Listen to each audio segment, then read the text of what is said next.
wild stories you've not heard before. Echoes through the air, they roar. Unleash the beast, let your spirit soar. Fists in the air, the crowds ablaze. Moments that seal the mundane taste. No fear, no hold in this maze. Reach the peak of these wild days. It lives, Friday night lives. You die, but Friday night lives. Hosted by Deadbeat Radio. Stuntman, Marq, and Rambo Rap.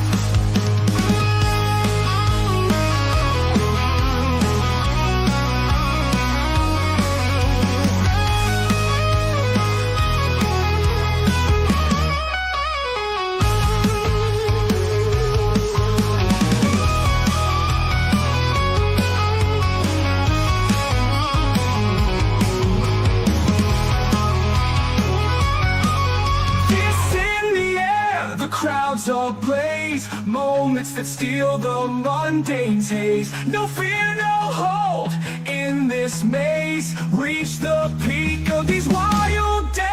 It lives, Friday night lives. You die, but Friday night lives. Hosted by Deadbeat Radio. Stuntman, Marq, and Rambo Rap.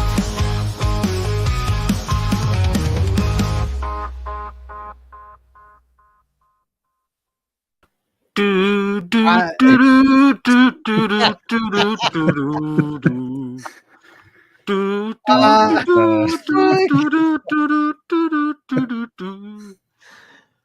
approves should've of Dead known. Pit. I saw a video. He approves of Dead Pit.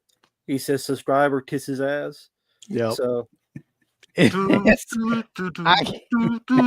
can't believe this shit right here. he works at McDonald's. I love McDonald's. He gets you McDonald's all the way you want. You get He all approves free McDonald's now. Yeah. He's sponsored by Dead Pit. Dead Pit sponsor. McDonald's is free. The world we live in. Oh man. Welcome. That's for CK. to- Yeah, he's going to love that. I know. I know.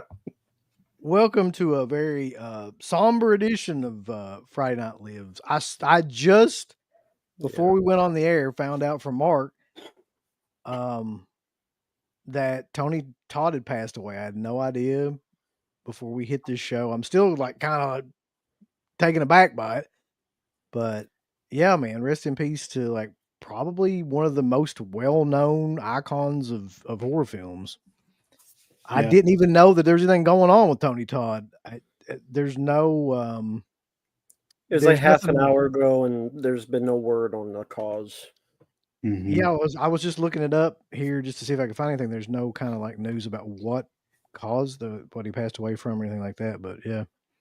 So earlier this year, well, not too earlier, but in August when I went to Flashback Weekend, I know he was supposed to attend that con, but the two people that run it's Mike and Mia, and I follow them on Instagram. I think Mia follows me, and I remember her posting something about him canceling last minute, but she gave the update that it's due to health reasons. The doctor says that he probably shouldn't be traveling right now. It's not good for him, given the condition that he's in. But she never went into specifics. And I was just like, well, respectfully, I mean, how can you be angry about something like that? I didn't want to go into it. That's his own personal matter. If he shared that with them, that was fine. I just didn't want to pry into it too much. But even before that, like months back, I had seen him at another show and he just didn't look like himself. You know what I mean? Like he didn't look like he was in the best health, still in good spirits, but like, you know, talking to fans and interacting with people. But there was something a little off with him health wise. I could just tell. But apparently, whatever it was, it got the best of him, unfortunately. So yeah, rest in peace, Tony Todd. It's terrible news. I think that the only kind of fitting thing that we can do now, you just find this out, is just to do like maybe a career retrospective and, you know, talk about some of the films that he was in, because he was in a ton of films, and some of them people probably don't even realize he was in, Mhm. especially at the beginning of his career. But we got a super chat Rest in peace, Tony Todd. Respect, definitely. So Did you ever meet him at a convention? I know, Mark, you did, right? Not exactly. He was at a show, but I never got to meet him at that show. Um, and then I was so excited that he was going to be at Flashback in August. And I kept thinking, like, the only thing to put this show over and would make it really killer is if Tony Todd was added. And he was added. And then at the very last minute, he had canceled. And then when I found out why, I'm like, I cannot be mad at that. I was super bummed and I was upset, but I was never mad at him.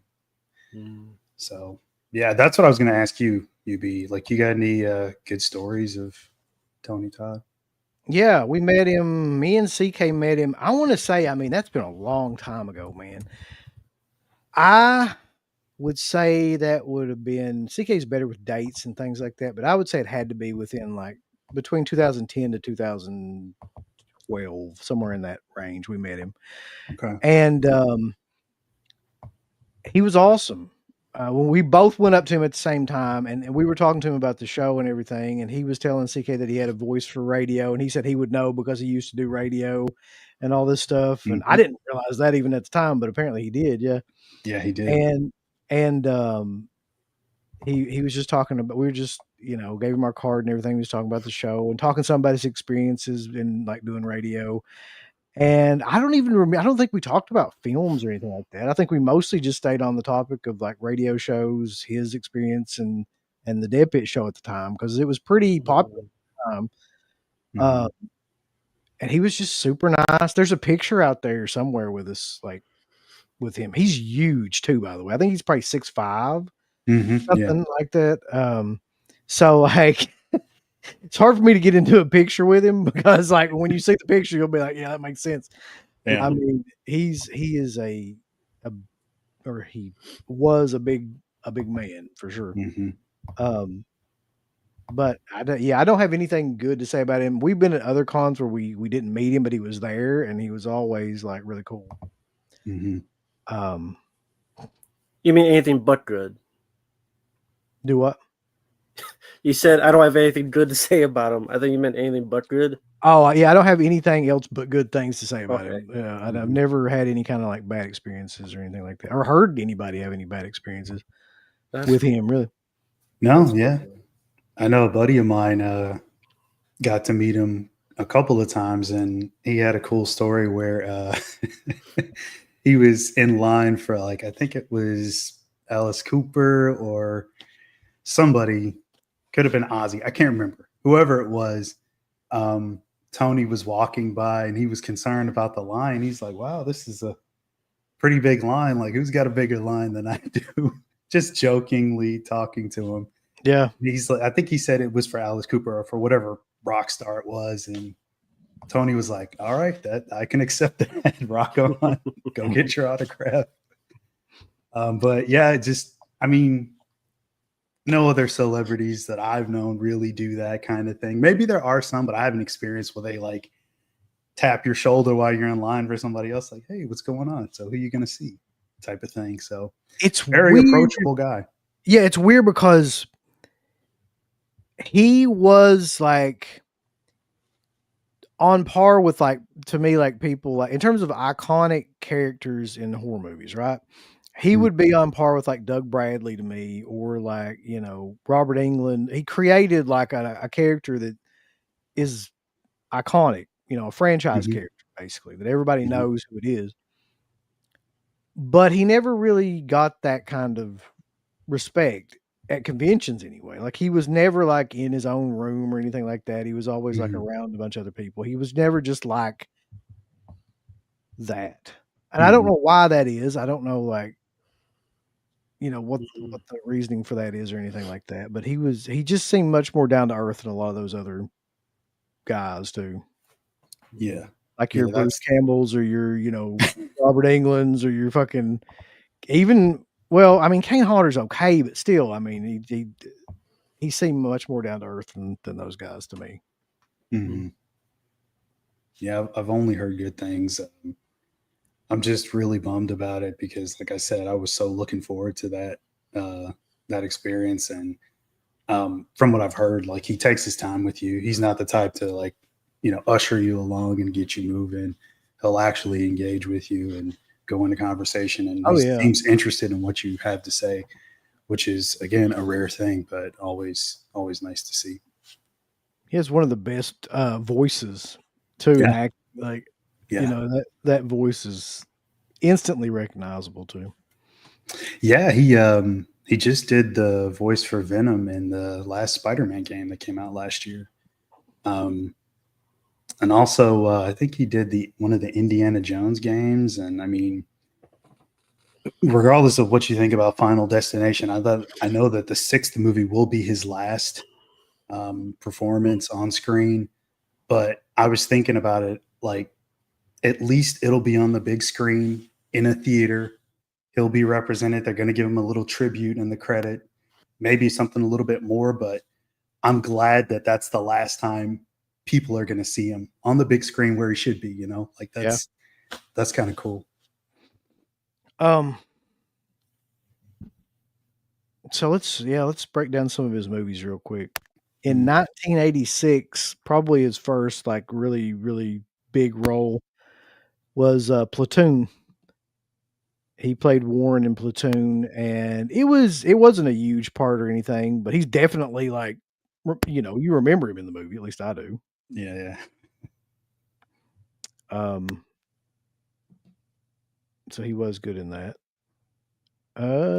He did a bunch of TV. It looks like 21 Jump Street, Werewolf, um, Kate and Alley, and then I guess probably the next big role was in '89 with Lean on Me, Morgan Freeman. Mhm. He plays like a counterpart role, Mr. Right in that movie. Rambo, you're smiling on that one. Oh, can you hear You're him, Mark? No, I can't hear you, Rambo. Your audio. Okay. Uh-oh. Oh, Hopefully he comes back. yeah. I do remember that that role too. It's been Mhm. a long time since I've seen Lean on Me though. But it was a It's great movie. funny. It's funny you mentioned that one. I always think about him in Colors. You remember Colors? Oh yeah, yeah. Yeah, he's the Vietnam vet guy. That's one that I think Scream Factory put out, and is kind of a hidden gem. I don't see people talk about it too much, but definitely worth a watch for you It's guys. Sean Penn though, right? Yeah, I think Robert Duvall as well. We can Yeah, hear you. CT muted me for this, so he'll mute me again. I was going to say there was a film before that called Enemy Territory that I wanted to mention because he plays the main villain. And what's interesting about that film, one of the stars is the guy who sang the Ghostbusters theme song. Ray Mm. Parker Jr. And then the ending of the movie, the music, it's a song, but they completely stole the music from Halloween. So you listen, it's like, dun, dun, dun, dun, dun, dun, dun. But then it's like a rap, boom, boom, boom, boom, boom, boom, boom, boom, boom, boom. And Tony Todd was a great villain in that. I forget his name. He had like a great name for a villain too. And Oh, in Enemy Territory was the yeah, Count. yeah, it was because his game was like the vampires. Pretty much they're chasing like this Right. yuppie Yes, and this I remember that. Ray Parker Jr. is like the attendant or something there, and he was good in that Enemy Territory. Always played a great villain. Mhm. And then okay, so he does. You're right though. In '88, he does Colors, Mark. Mhm. He plays a Vietnam vet. Then he does Lean on Me in '89 as Mr. Right. He does some TV with Night Court, MacGyver, and then like probably the first role that I really knew him from was 1990's Night of the Living Dead remake, which I still think he's Yes. amazing in that movie. Yeah. I people talk shit about that movie from time to time. I hear people talking about it. I don't know why, but they do. It's a great movie, but his performance, especially in that movie, is the best part about it by far. I mean, there's some good performances in that movie too. Yeah. I'm glad he was the lead. probably one of his biggest breaks up to that point. Like you said, he's definitely one of the best parts of it. It's a standout performance. Yeah, I have a lot of fun with that one. I really enjoy that one a lot. Hopefully, it gets a new release. Yeah, that was my first time seeing Tony Todd. I saw that movie on cable.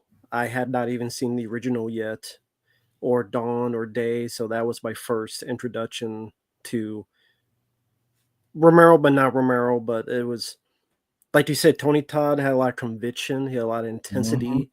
He had great job as the lead. It was that in an episode of the X-Files that I first saw him in. Mm-hmm. X-Files episode called Sleepless, where the Yeah. experiment where they're not allowed to sleep and some other stuff going on. Wasn't he a Vietnam vet in that too? Yeah. He really like got into the Vietnam vet subgenre there for a while. Yeah, we'll definitely talk about that too. But I was always really kind of impressed with like his range in Not 90 and how he could go from like, really, really calm to like, it's like just, there's that whole scene where he breaks down and goes into that big kind of like monologue and, Oh yeah. which is a great scene. And then the whole fight, the scene that's toward the end and everything is great with Tom Towles. And yeah, Patricia Tallman is kind of, I guess she's kind of the star of that movie because she carries it all the way through, but it's really like him. That's like the guy that holds that whole movie together. Yeah. So, yeah, his final bit when he finds the keys in the basement and he's just losing it, kind of laughing, and it's like it was here all along. Great acting moment because you could be over the top or you could be campy, and he just played it perfectly in that scene. So loved him in that. Yeah. So from Not 90, he goes back to TV, does some TV shows. Cop Rock. Shit. You remember that? I forgot that show, but that was not forgot that even existed. Be careful out there. Of course, Rambo knows some of it. Matlock. How can you not? It's a cops show that's like serious life and death, and every once in a while they stop for a song. That's a great idea. Wasn't that a Fox show too? Like I don't remember, but I think it was. It didn't last long, but it's like this guy's having a big speech, and they're always like, "Be careful out there." It's like, okay, dude. God. Now that you're saying, I'll make sure to be careful. Yeah, be careful. Thank God for that speech. He does. It looks like he does a couple episodes as a reoccurring character of Star Trek: The Next Generation, Kern, which I never watched. The Next Generation. Well, I did, but I mean, I never watched it consistently or anything like that. But apparently, he was in 3 episodes of that, and that was around 91. He did that. Keeper of the City, which was a TV movie, Sunset Heat, which was a TV movie, and then in 1992, he does Candyman, which pretty much cemented his history in horror films and acting and pretty much everything. Yeah. I mean, it is one of those roles. It's like Doug Bradley in Hellraiser or Bruce Campbell in Evil Dead. It's one of those roles that is iconic and everybody remembers it. And I'll bet if I had my press pass from Scarefest a couple of years back and he's on it. I mean, you know what I mean? Like they put like the iconic characters on those press passes and things like that to show it. And he's one of them on there. So yeah, I mean, I don't know what else to say about Candyman. It's one of those movies that's been talked about so many times. Yeah. He brought a level of sophistication to the role. Like he wasn't just a run and gun killer or anything. He was very theatrical, kind of like Bela Lugosi Dracula type of way, but at the same time, that was his background. That was his background. He was a theater actor, so I mean, like he knew exactly how far to take the performance, and a lot of that movie.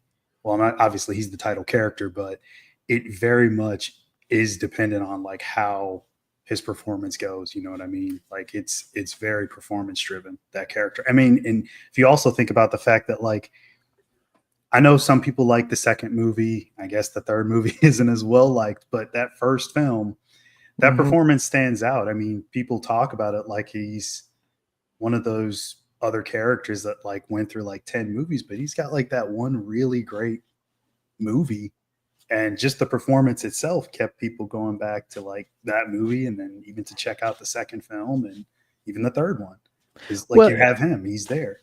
it's such that movie is such a like a mindfuck kind of movie where it feels like a dream, and it's almost, you know, like all the way through the movie, like it just feels like you're in a dream watching it almost or something.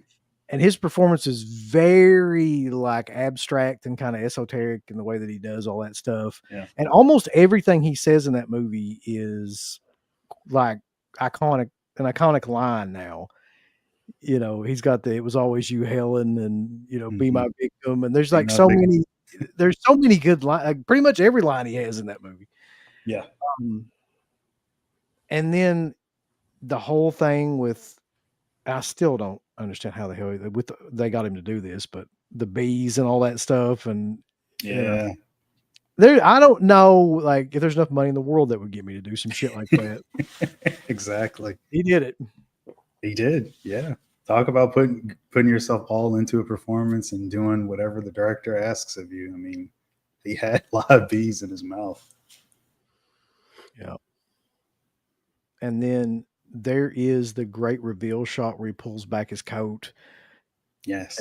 And all that too. And there's such a, it's almost like a romantic, it's almost like like Bram Stoker's Dracula in a way. Like it has that feeling too, where it's almost like a romance horror movie as well, with him basically seducing this, you know, woman and throughout the film. But it's also got like terrifying shit in it too, like the scene with the kid. I will never forget that damn scene, like where he goes into the bathroom and all that. Like, Exactly. I mean, that's just burned into my mind forever now. Yeah, the kid screaming and the visual of the blood in the toilet and stuff. It's still a visceral scene, if anything. But Tony had that dulcet tone of voice where he didn't have to do much to be intimidating. He just had that great presence to him, and it worked well for that role. I'm not big on the sequels. The second one is third one is a piece of shit. It looks like as a daytime soap opera film quality. But yeah, I remember he said the same thing. Like he wasn't big on the third one, and there's too many issues he had with the script, but he was committed to the character and at least trying to make it work. Then they brought him for that stupid reboot, which let's not even. Oh, fuck. We don't need to talk about that. Let's talk about it. Let's spend another 15 minutes and we'll just talk about the reboot. Fucking shit. Okay, so 92 he does Candyman. 93 does Excessive Force, which I actually forgot about that movie, but yeah. That's an underrated film. Sadly, doesn't have a Blu-ray starring Thomas Ian Griffith. Has a great cast. Lance Henriksen is one of the bad guys. James Earl Jones. Yeah, Tony Todd. It's fun action movie. Deserves a Blu-ray. And Tony Todd, I remember being good in that as one of the detectives. I think he was a good guy in it, but very cool movie. Underrated. Then he goes back to being a villain again in the next movie. 1994. I think everybody remembers this role too. He is in The Crow. That's right. The Crow is never a movie. I mean, I like The Crow, but The Crow is never a movie that I like marked out about. I don't know why. I couldn't tell you. Like, I think it's a fine movie. It's just not like, there are people that really, really love that movie, and I just kind of like it. So I've seen it a couple of times, but I mean, it's a classic movie. He's got a substantial role in it. I'll say that for sure. Yeah, I mean, he's the right-hand man of Michael Wincott's character in it. And yeah, I mean, even if, you know, like you said, you could see that why it's a cult classic. Yeah. Now you said you just like it, but I mean, it's got all the things in it that like you could see why it's got the reputation that it does have. Mhm. Yeah, I mean, I 100% get it. Mhm. I was born at the wrong time to I think to Yeah. I don't know to be in Yeah. that category. Yeah, that was one. I mean, I can't even count the times that I've seen that film. Like I started with it on VHS, upgraded several times over the years to every format, and always enjoyed him in it, and just the whole film itself. Now I have the Stone Temple Pilots song in my head. The time to take it. I was thinking they all sound the same. Which one? Like, damn to take her home. And then there's the other one that's like, oh, yesterday. Or whatever. That might be the same one. I don't know. I think it could be the beginning to the same song. Oh, shit. Who knows? Man. Let's see. This comment but took me out. Bad Edward Furlong Grow is all we need. Oh God. Somebody said, a couple people said this too, and I had no idea about Candyman, that he had it in his contract that he got $1,000 per bee sting in Nice. Candyman. Like that's a couple people actually mentioned that. I guess that's legit. Smart way of doing it. Yeah.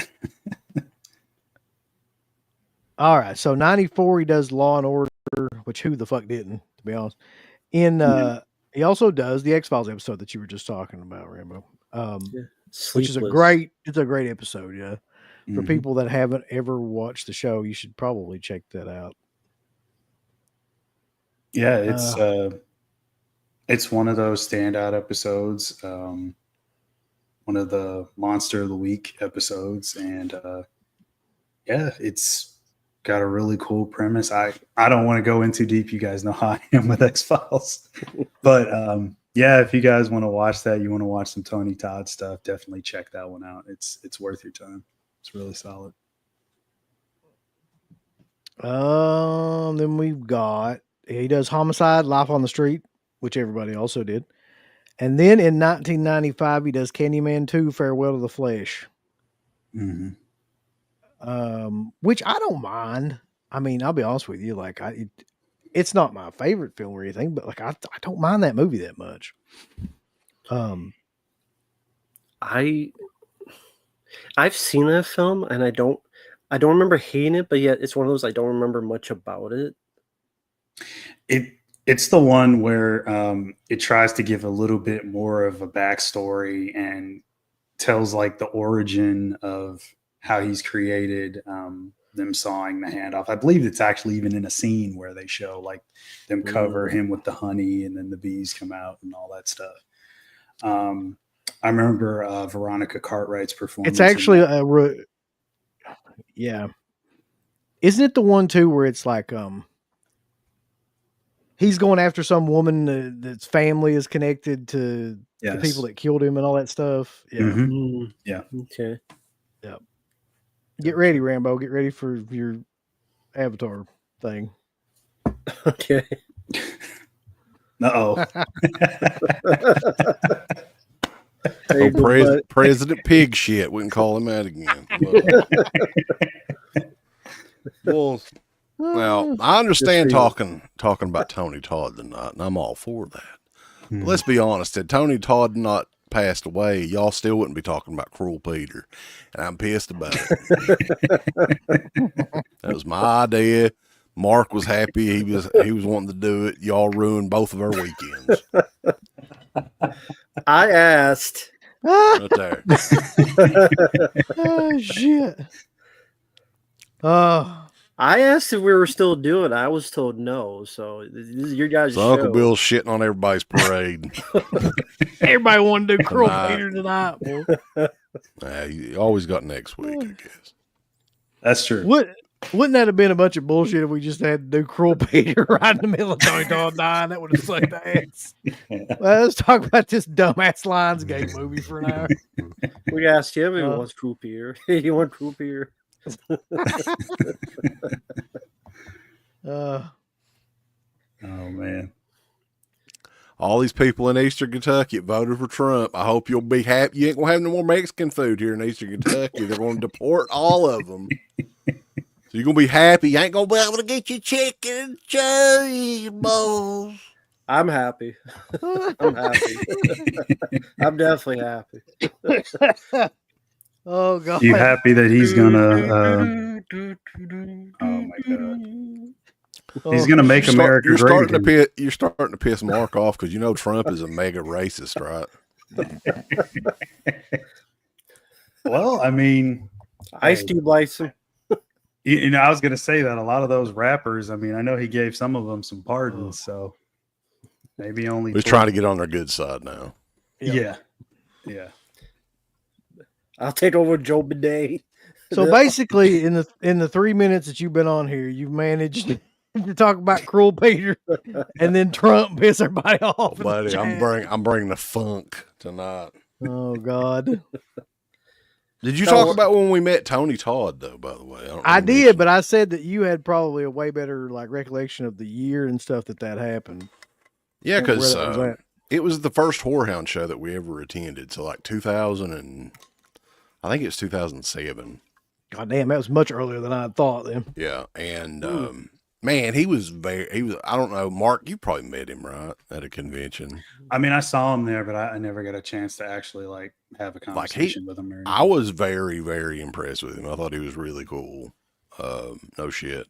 Because I'm not I like Candyman and everything, but I'm just not a gigantic Candyman maniac or whatever.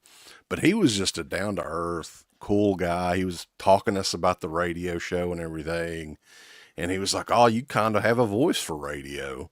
And I remember, just a very nice, just a regular, he was standing around talking and just a regular dude. Mm-hmm. That's good. I mean, you said you're not a big Candyman guy. Is there anything that he stood out to you in performance-wise other than something like Candyman? You got any favorite Tony Todd movie or? His performance in the first Final Destination movie is pretty memorable. It's not that he didn't have a big role or anything, but I thought his character was really cool in that. And Not a Living Dead 90 is another one that kind of stands out. Hatchet 2. The first movie I can think of seeing Tony Todd in, though, and you guys probably didn't mention this, but I love this movie. This is a movie that I think my mom rented back in the day when I was a kid. He was like Morgan Freeman's bodyguard in We Lean did on talk Me. about that. Oh, did you? For a second, yeah. So he was crazy young in that. I think that was 88, 89, something like that. Yeah. So it was one of his earlier roles, I think. Oh, yeah. So, what are your thoughts about the Candyman sequels, by the way? Dude, I just remember the third one was on went into Sci-Fi Original or USA Network Original or something like that. Is the third one... Donna D'Errico's in the third Yeah, I was going to say, is the third Baywatch. one the one with Donna D'Errico in it? Because that one is the one where you're just this really sucks. Watching that movie, it's just God. Yeah, it's like melatonin on film or whatever. The second one was... Well, we figured. The second one is okay to me. It's fine or whatever. But the third one is you really struggle to get through that fucking movie. I bought the second one, the Blu-ray of it, whenever those assholes at Screen Factory had one of those sales. But I haven't watched it. It's been years. I've never watched the Blu-ray, so I need to revisit that one. But I don't really remember. I don't remember it being good or bad, really. Did y'all enjoy Burnsy's Last Call? He was in that. No. Okay. Don't remember it. He was in Hatchet. He was. Yeah. I'm getting there. Reverend Zombie. Yeah, I remember. I know shit though. You want to know something else he was in? You would never ever think of. He was in an episode of Murder She Wrote. So, he was in Beastmaster 3, The Eye of Brachus. Oh, the wrestler then- Brachus? Yeah, yeah, The Eye of Brachus. Those Brachus come to WWF. Remember those promos? God, fucking He never did sucked. come to WWE. No. He was so shitty. He got fired Now- right away. I'd say people probably remember this one though. I remember this one. 1996, The Rock.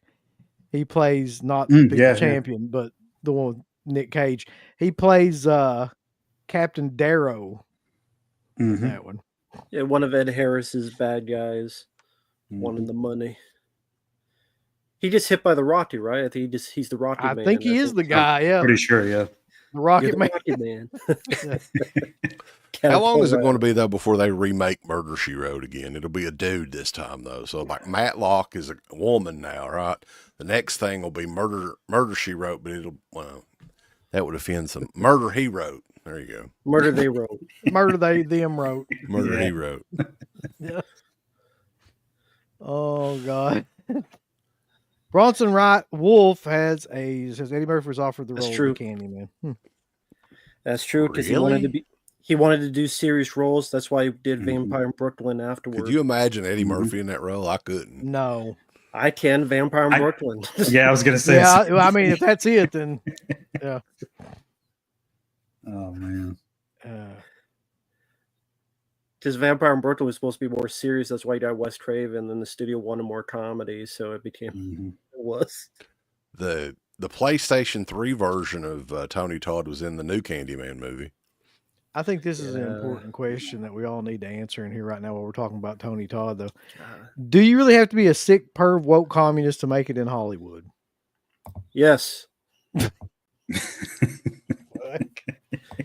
I approve. Indeed. Fuck Hollywood. All on P. Diddy's list is coming out, and this man's going to let it out. Let it out on the board. P. Diddy. This is killer. Be my victim. Yeah.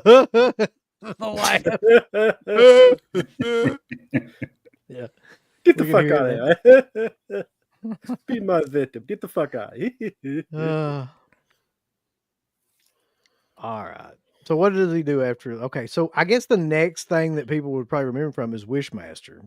Plays Johnny Valentine in 1997. Greg the Hammer's cousin. Right.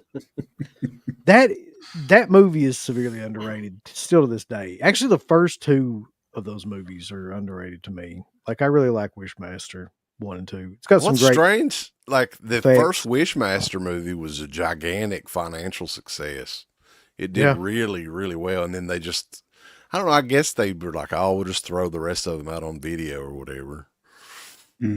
But you would think that the second one, they would at least have, I think that one's direct to video as well.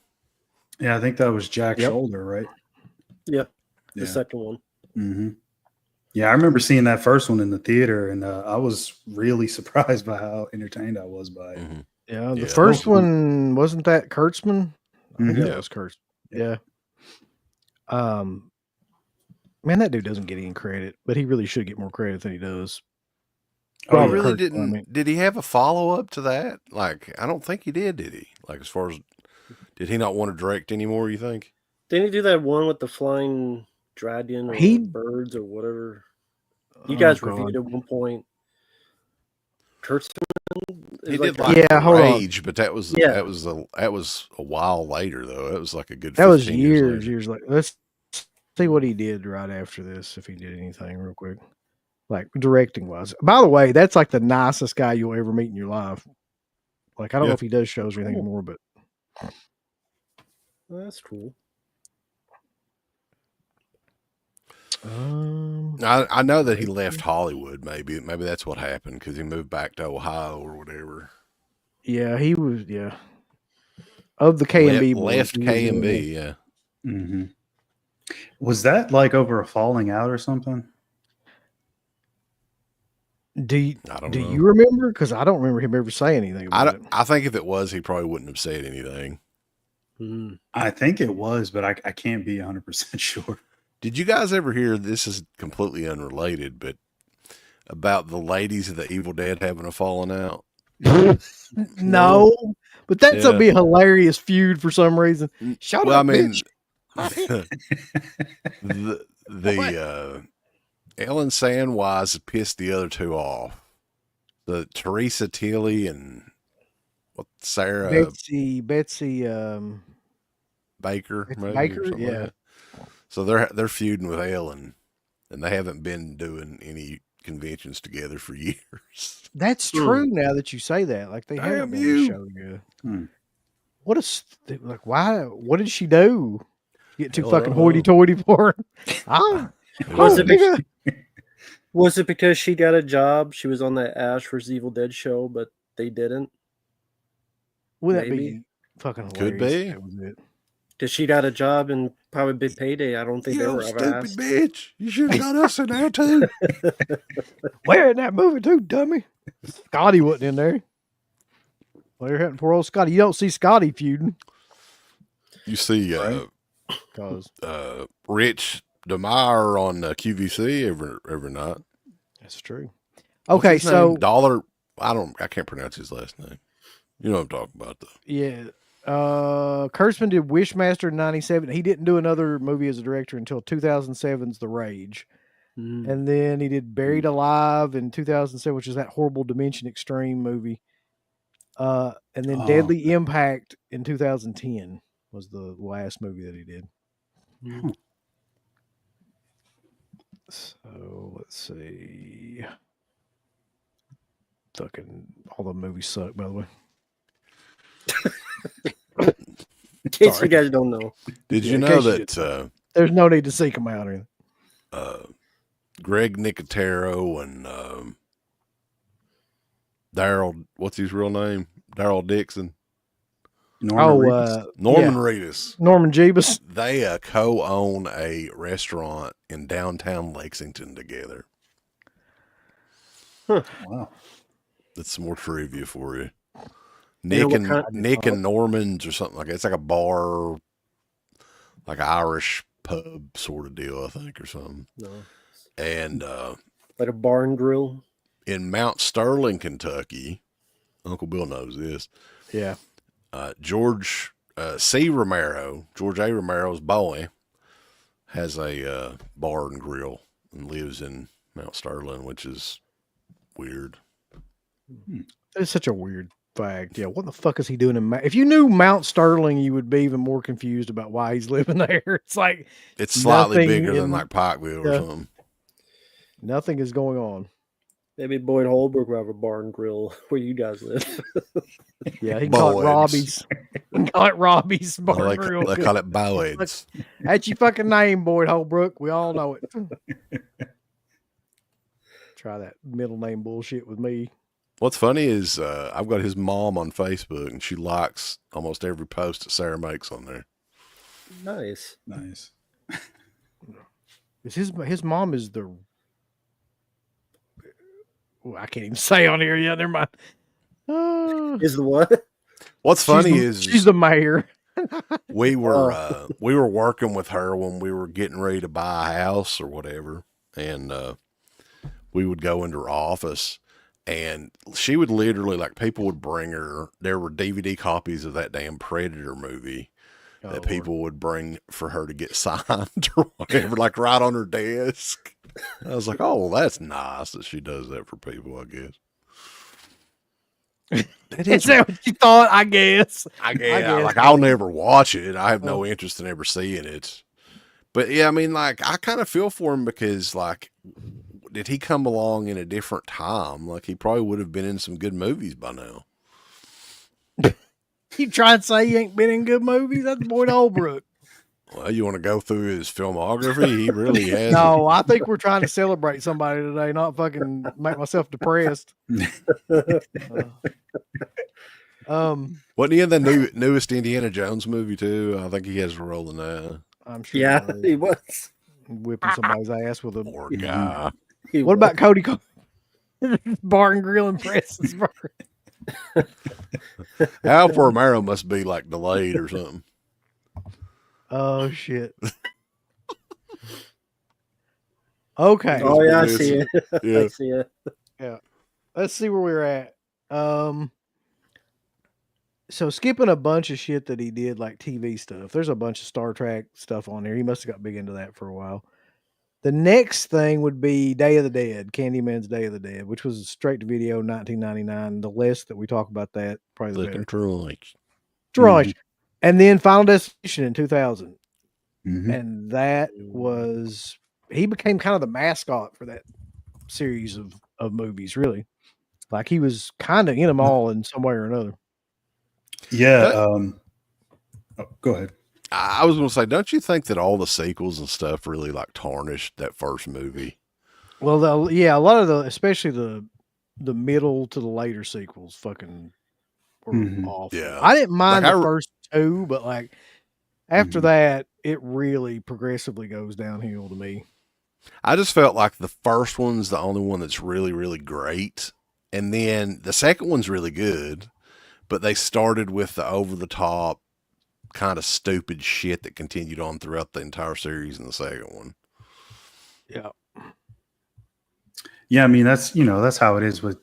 It's not really a slasher franchise, but it kind of is, with death being the killer. And I mean, with those kind of movies, you got to go bigger. And I guess the expectation, sort of like for the Saw movies, it's the same thing. The expectation to go gorier, bigger, less about characters that you actually want to see survive or anything. You just want to see everybody die and how they die. Yeah. The character development in those movies is really fucking probably some of the worst. Yeah. Like when you get, I don't even know. I don't keep up with what sequel goes with what kind of, thing. But the one where the big set piece is the racetrack, those are some That's of the four. dumbest That's the worst characters, one. man. That's some of the worst. Yeah. Yeah. Weren't So they it working really- on a new one of those, or was that just a rumor? Yeah. No. It's done. That's going to be Tony Todd's last on-screen big theatrical role. So I was saying that earlier, like whether or not you like any of the movies or anything, it's cool that he'll be on screen on the big screen where he belongs, and he'll have some kind of tribute or something. So I'm looking forward to that. Like I'll probably check it out just because that's the last time you're going to see him. And I know his character is going to be featured a lot more. He's going to have a bigger role in the new one that comes out next year. So when it comes out, I'll definitely check it out. Evidently, though, and I don't know if you guys mentioned this either, Todd had some form of cancer and had been kind of gradually going downhill for a while, actually. And so I don't know what top, but yeah, that's what it was. Yeah, I figured it was something like that. Like I said, the last time I saw him, he didn't look well. I knew it was something, but I didn't want to get too deep into that. It's its own personal thing. So, Well, it's out there. I mean, I'm not giving up any. right? Yeah. I think Sean Clark was the one that was talking about it. He had the last time he had seen him at a show, he was pretty much unrecognizable. Yeah, that's the same way I felt about it. I was like, you take a second look. I mean, you're used to him being this huge, big guy, a real presence, and he just looked very tired and worse for wear, for a lack of a better term. I mean, it was kind of sad to see him like that almost. It reminds me of the way you describe it, of like when I saw Sid Haig, like right before he passed away, like not too long before he passed away. And he was like, I had probably seen that guy. He was one of those Kane Hodder types that was at every show for a while that we were at. And I'd probably seen him 5 or 6 different shows. And he always, had a look about him. And then that last show, it was like, you could just tell like something was Well, going on. that 3 from Hell, they shot that very close to when he actually passed away, I think. Yeah. And that was tough to watch too. Yeah. Yeah. That was probably one of the most unnecessary cameos I'd seen in the movie, because you could tell he could barely function in that movie. I swear to God, man. I mean, some of the stuff that comments that I get on Facebook and stuff from Rob Zombie fans, I'm like, well, okay. I just have to kind of back off and be like, because it's nostalgic for them, I guess. Because you get a ton of people saying, "Oh, Rob Zombies is way better than that crappy '78 Halloween movie." The hell. Is that even? Are we even really talking about that still anymore? That shit is fucking stupid. Everybody, dude, on a daily basis, we get comments from people on YouTube every day. Was that UCK that posted that in the Discord with that guy who said that? He was putting over Rob Zombie's dialogue. Yeah. Oh my god. Great dialogue and yeah, he was talking about the original Halloween, how bad the dialogue was. I will school, fuck you. I bet I'm all broken up over here. I can't go to work. Great dialogue. Yeah, if you want to talk about some of the worst dialogue ever committed to film, just watch the first like 10 minutes of Halloween. Yeah, just get the dialogue from fucking Ronnie from Rob Zombie's Halloween or whatever his name is. Off dumper. The last time I saw Reggie, he was at that Scarefest show, and yeah, he's in a wheelchair now. He does not look well at all. I don't know what the situation is there either. But I heard that may be his last show. I mean, it's getting more difficult for him. I mean, that's not to say he's like deathly ill or anything, but like he's got, I think he's got Parkinson's disease. So it makes it very, very hard for, him to travel and everything. And then Clive Barker's another one. I saw him in passing. Yeah. Of course, there's that whole story. I didn't get a chance to meet him, but if he weighs like 100 pounds, I would be surprised. The thing is Clive Barker look like he's ready to die for the last 15 years. Well, Clive Barker has money, so he can afford really good health care, which is probably the only thing that's right. Plus, he drinks the blood of virgins. And it rejuvenates him. Does he? Yes. I didn't know it. Yeah. That's part of his plan, his overall plan. Yeah. He drinks fetuses. If you there's something devious going on with Mr. Barker. Yeah. Holy Lord. Do you remember this, CK? I don't remember this, but apparently,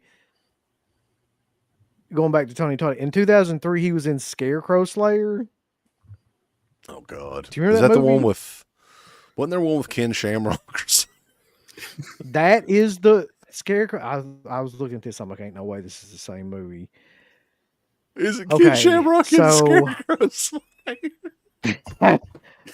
I don't think he is in that one. I don't see him listed on here. Oh. There's like 3 Scarecrow movies. But that's the one that was on. That was wasn't it? Scarecrow Gone Wild. Scarecrow's Gone Wild. Lieutenant Shamrock. Now, get out of my way. I knew he was in one of those. The first Scarecrow movie with Tiffany Shepis is actually pretty fun. Have you guys ever seen those? They're from like the early 2000s or something, right? Mm-hmm. 2001. We were talking about those back in the day. Yeah. Nobody talks about those movies though anymore. No. Scarecrow. Something that I have no recollection of him being in this whatsoever, but he was in Murder Set Pieces in 2004. Dude, it's been so long since I've seen that. I don't remember the movie itself really. I think there was like a lot of really brief cameos in that. Like Gunnar Hansen, I think, is in that too. Mm. He's fine. He's in Final Destination 3 as just the voice in 2006. He's the voice of Devil, I think, in that. Yeah. He's in Hatchet in 2006 as Reverend Zombie. Mm-hmm. Masters of Horror in 2006. And there's a lot of like. Yeah, starting around here, there's probably like 30 movies a year or something, you know.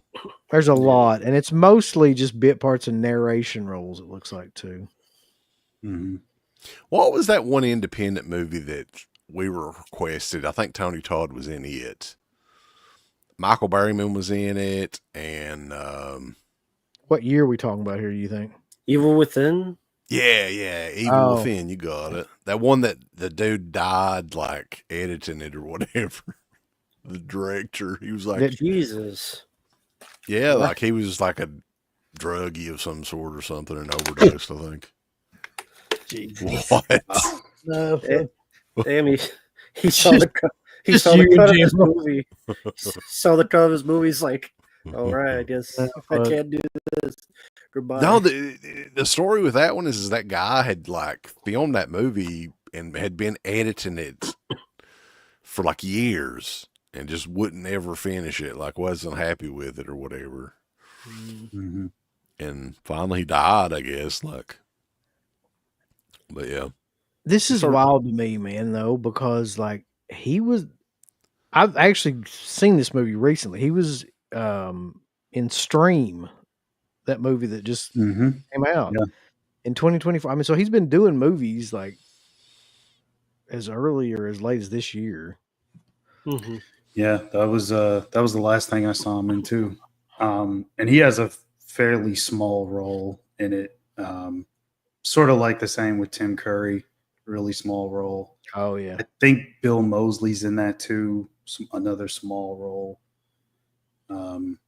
But yeah, that one's pretty much by the Terrifier team. You got David Howard Thornton in there, Damian Leone doing the effects, Paul Wiley does the music for Terrifier, did the score. So yeah, it's essentially like a Terrifier production. So I guess just fuck, man. Rest in peace to Tony Todd, 1954 to 2024, 69 years old. Sucks as usual. yeah. Yeah, fucking sucks. Speaking of sucks, Oh my god. Dreamcatcher, that movie fucking sucks. We talk about that movie all the time, Brady. Like that's not a Dreamcatcher. movie we're unfamiliar with, let me tell you. Donnie Wahlberg with a Scooby-Doo lunchbox saying "I'm done." It's turns to a shitty alien CG fucking thing. How many times have you guys seen that? I think I watched like half of it once. I've seen that movie I've- way more times than I'd like to admit. I've only seen it once, maybe twice back when it came out. That's it. Like I remember it started off okay and then gradually like, Yep. God damn, boys. It was Saw turned it. off. Yeah, I saw it in the theater. That was in a theater. Holy shit. Yeah, yeah. that was a big production, man, at the time. What's going on with Demon Dave and Dark Force Entertainment wanting to sue the shit out of Synapse over just before dawn? I think it's the other way around. Isn't Synapse? Isn't he talking like Synapse is trying He's to sue saying that- him? I think he's saying, yeah, that Synapse is threatening to sue him. I was telling Garrett and Uncle Bill in the chat, we got a text chat goes back and forth, that Demon Dave needs to start filming promos, get a towel over his head like Taz back in the day, and he said, Brother. May, let me tell you something, brother. Who owns Just Before Dawn? I think That's Synapse owns. That's the question of Oh. ages. Well, Synapse owns the like they've got the distribution for it or whatever. But Dave is saying that he owns the elements, or he's obtained the elements. And he's going to fight all the way to whatever amount of money that people will donate for him to fight. Apparently, that's what he wants. He's not going to roll over. He's going to call Grover, brother. Yep. And you got to beat him if you can and survive if he'll let you. That's the key. I mean, it's Demon Dave, y'all. Oh yeah, I saw you guys is on the Silent Down Night Snow Globe. Those gonna be worth a lot more because now they're doing a reimagining of Silent Down Night. So now you have your bid snow globes and your Hell, greedy $100. cocksucker Scott Sneed. He can go shit and fall back in it. $95. Jesus. No, but okay. These guys are going to have a rude awakening. Of course, this will probably be like a Screenbox original or some sort of bullshit like that. It's never going to get a theatrical release or anything.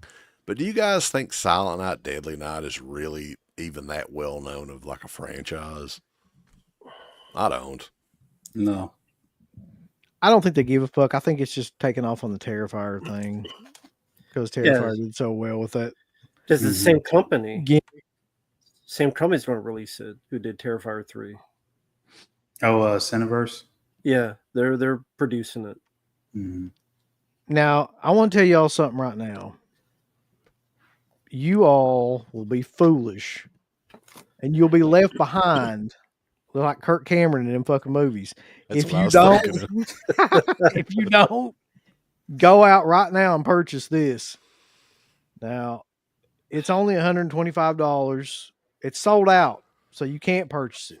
Limited fuck all edition yellow snow version as well. Yeah, it's sold out. I They am so found glad. 500 people fucking Yep. dumb enough to throw down. Look at And that. we're talking after shipping and everything.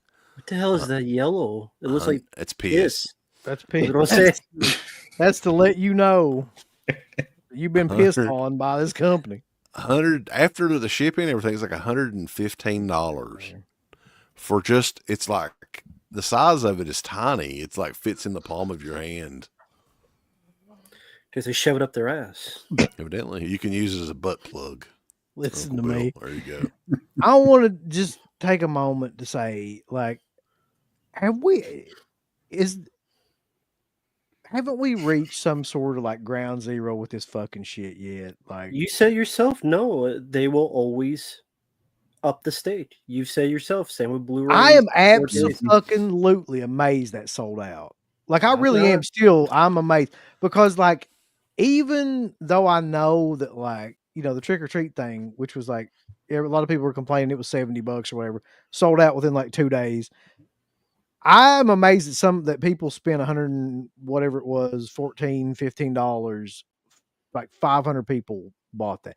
I think that, like, we're living in some sort of weird fucking competitive consumeristic place now where everybody's just buying shit to compete with other people that buy the same shit. Like, I don't even think fuck, what are you gonna do with that shit? Who fucking wants that anyway?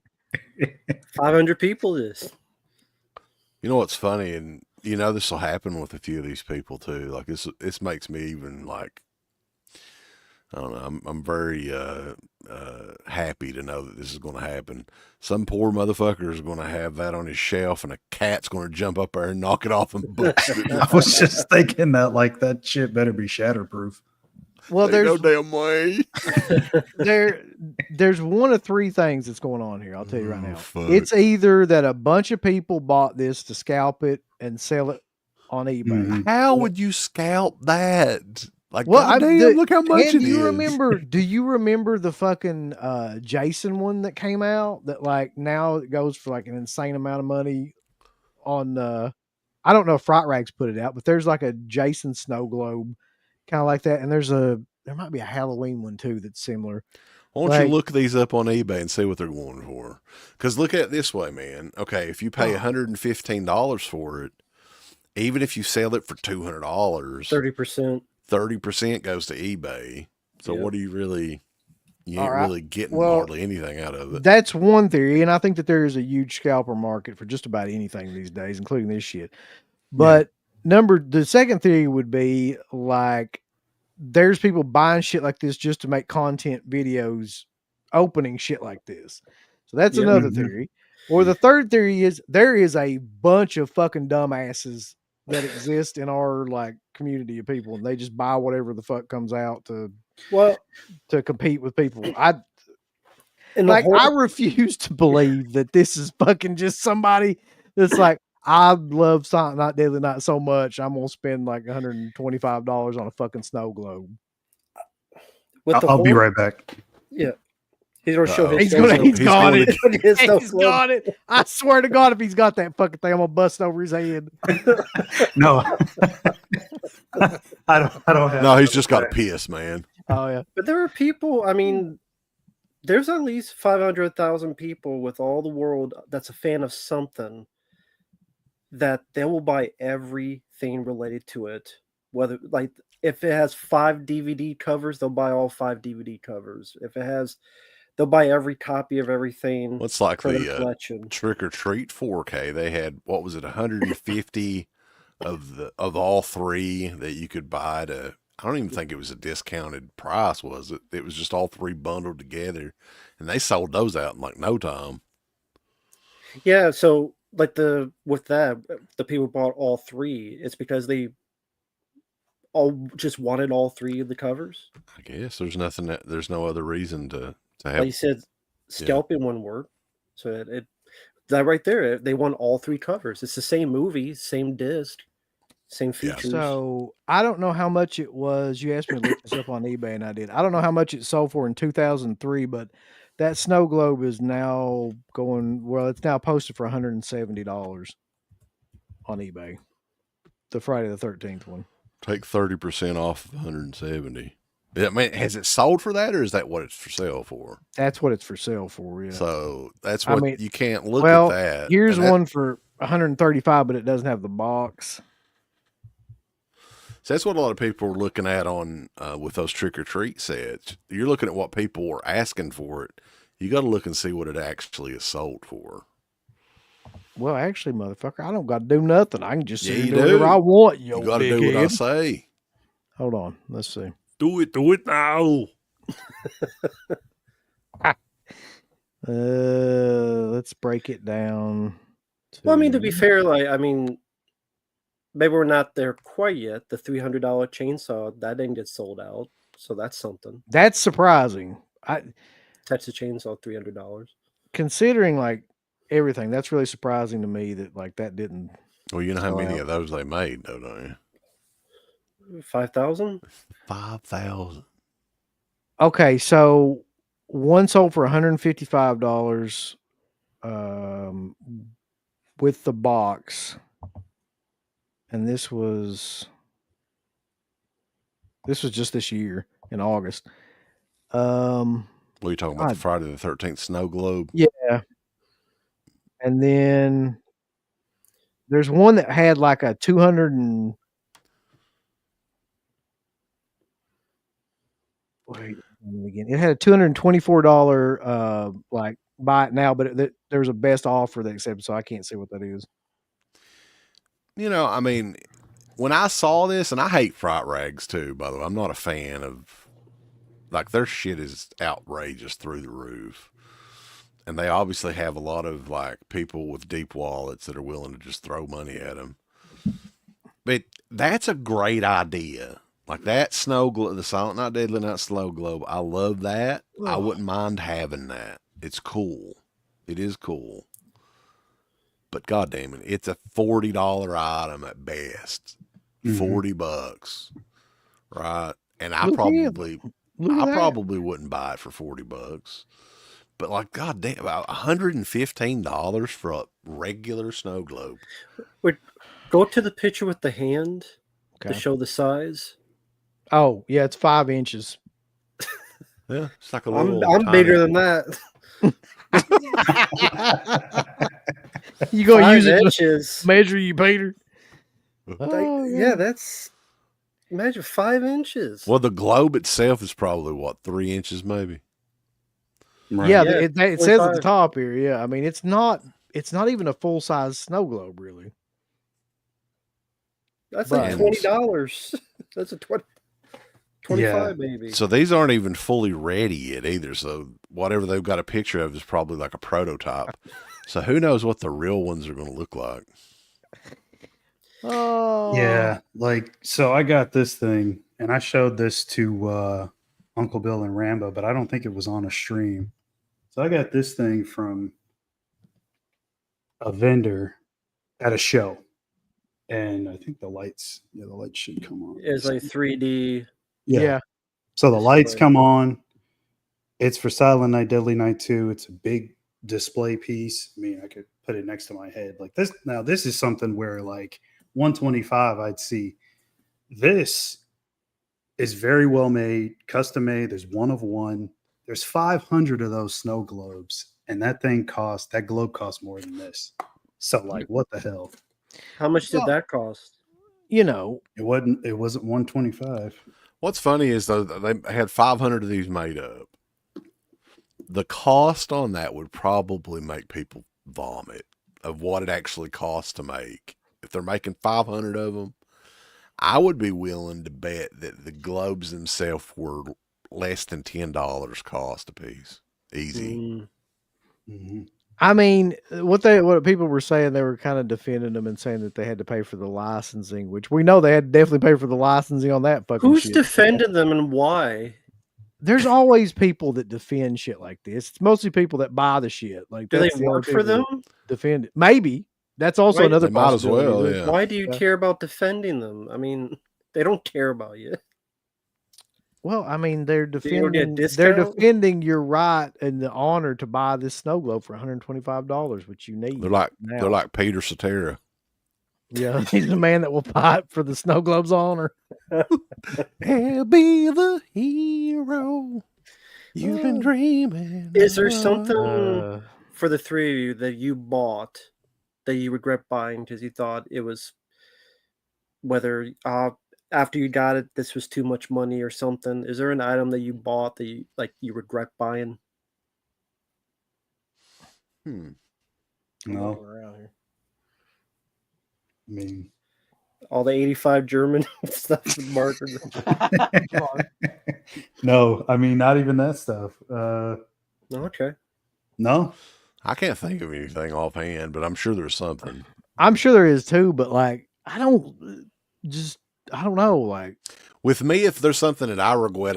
regret, Something I man, but let me tell you, are you going to regret coming down here? I left it. There's no regret, baby, because I left it on eBay and get rid of it. It's out of here. If he had any regrets, he was gonna take it on eBay down the aisle, baby. and I sell it bought for this. I bought this bus on eBay, baby, and I'm regretful. he regrets it. It's not as nice as those photos made it look. The only thing I spend a lot of money on anymore is physical media. Like my And, days of buying butt figures toys. and butt toys, but my days of buying figures and like masks, and except for that, well, I did buy that one fucking Phantasm mask, but that was a different. What about story. that Lane and Dick figure? That was part of a physical media package, though, is the thing.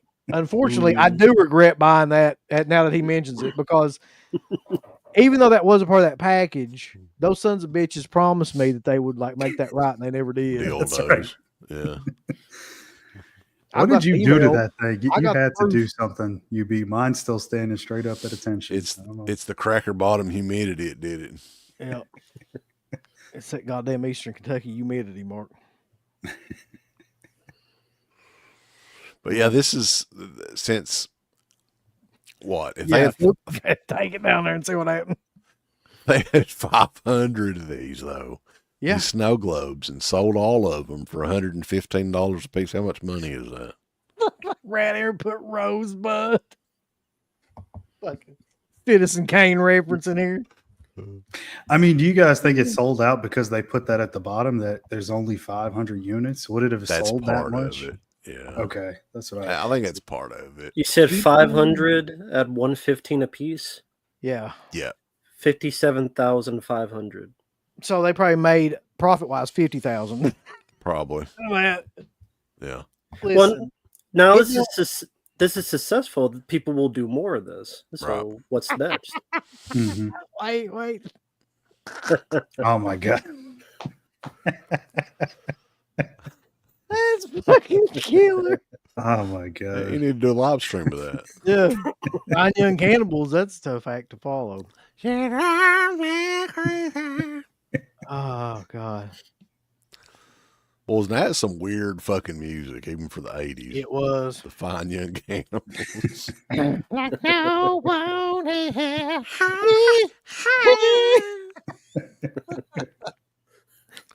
Oh, God. Okay. Is there anything else that's been really stupid that people have bought like a ton of here lately?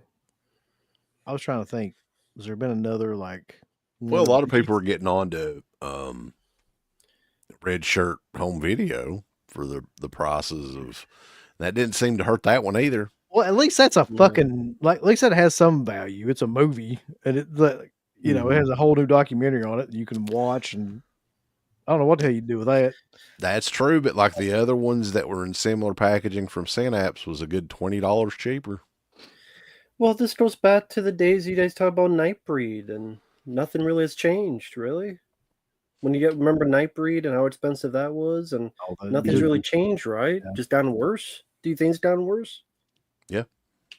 So there you go. Well, and what makes it worse too is they're making they're making like limited versions of all these.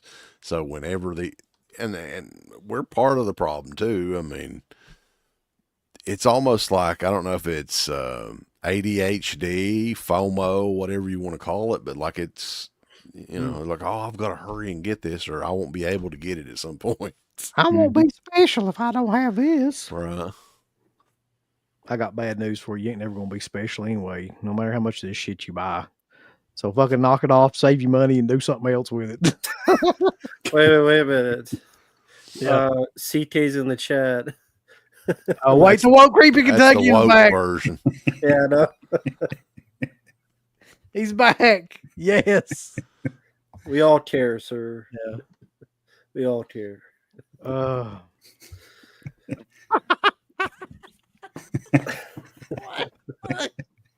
Pull out like the rest of us. Look, boys, you're going to try to get us in trouble saying this shit. So, God. are we at a point nothing can be done about this? I mean, it's up to the consumer if they're happy with it. If We're beyond it now, Rambo, because like inadvertently streaming has created a whole other genre of people that just buy. They compete with each other to buy shit and then make videos about it. So there's enough of those people now that I think they're driving a lot of this market too. I think that's the really fucked up thing at this point. Well, yeah. The thing you got to think about too, though, is the physical media collectors now are way different than the ones that were. I don't even think they were collectors then, that were just buying the movies 20 years ago. There were like, what a limited edition then was like 50,000, 100,000 copies. Whereas today they're making it on a much smaller level, and the people that are buying it now are mega fans. Are the hardcores. Yeah. Well, yeah, I mean, back in the day, you had like people buy every Anchor Bay Evil Dead, even though it was the same movie, and there was like 10 of them, 7 of them. That's just spread really since then. Yeah, but it's that same thing. I need it all. Like limited, just is a trigger for a lot of people. That limited thing. It's a great marketing tactic, and it's successful. That's why they keep doing it. It's always been a successful tactic. I remember not in movies, but when they said like Twinkies are going out of business, and I hated Twinkies, but I went out and bought a Twinkie because I better try this. I remember that too. Yeah, they were going to quit making them or whatever. Did they ever quit making them for any amount of time? I don't think they did. No. Yeah. People shake their hands. Like trip my ass. Who the fuck, like, maybe I'm just a loner here. Who gives a fuck about Twinkies? I don't. I don't either. I'm not a fan. Like if it's deep fried or something, maybe be a little bit better. For that matter, who gives a fuck about horror snow globes? But like, here we are. I mean, well, Twinkies like eating fat. It's actually just like eating like Crisco or whatever, and it's got a little bit of bread in it. Yeah. Jesus. Well, I think we were talking about last week, UB and Rambo. I brought up the Art the Clown thing. Like people were going crazy buying that thing, and that animatronic's $200. Oh yeah, Spirit. I saw it going for over $1,000, and people were buying it. People were buying it up, and I'm like, they'll probably make another one. And that was an Amazon listing on eBay. It was like upwards of 600. People start the bid low, and then it just goes up. But you got to remember, it started at $200. You see some for 400, 500. Yeah, but look, there's one for 1,200 right there. It's almost like they're flooding it now, though, right? So there's some people it's charging like $2.99 or whatever. Mm-hmm. Didn't they try to sell the Glen doll from Cedar Chucky? Did people buy that? You can still find that thing though. That's pretty easy to find. So if they are selling in the first place, well, I mean, why make the Garrett movie has a Glen doll. I was like, what the fuck, Jesus. man? Well, somebody did buy one of those for $500. Mm-hmm. Again, so Yeah. like I said, on There's a Amazon, bid right now for $300.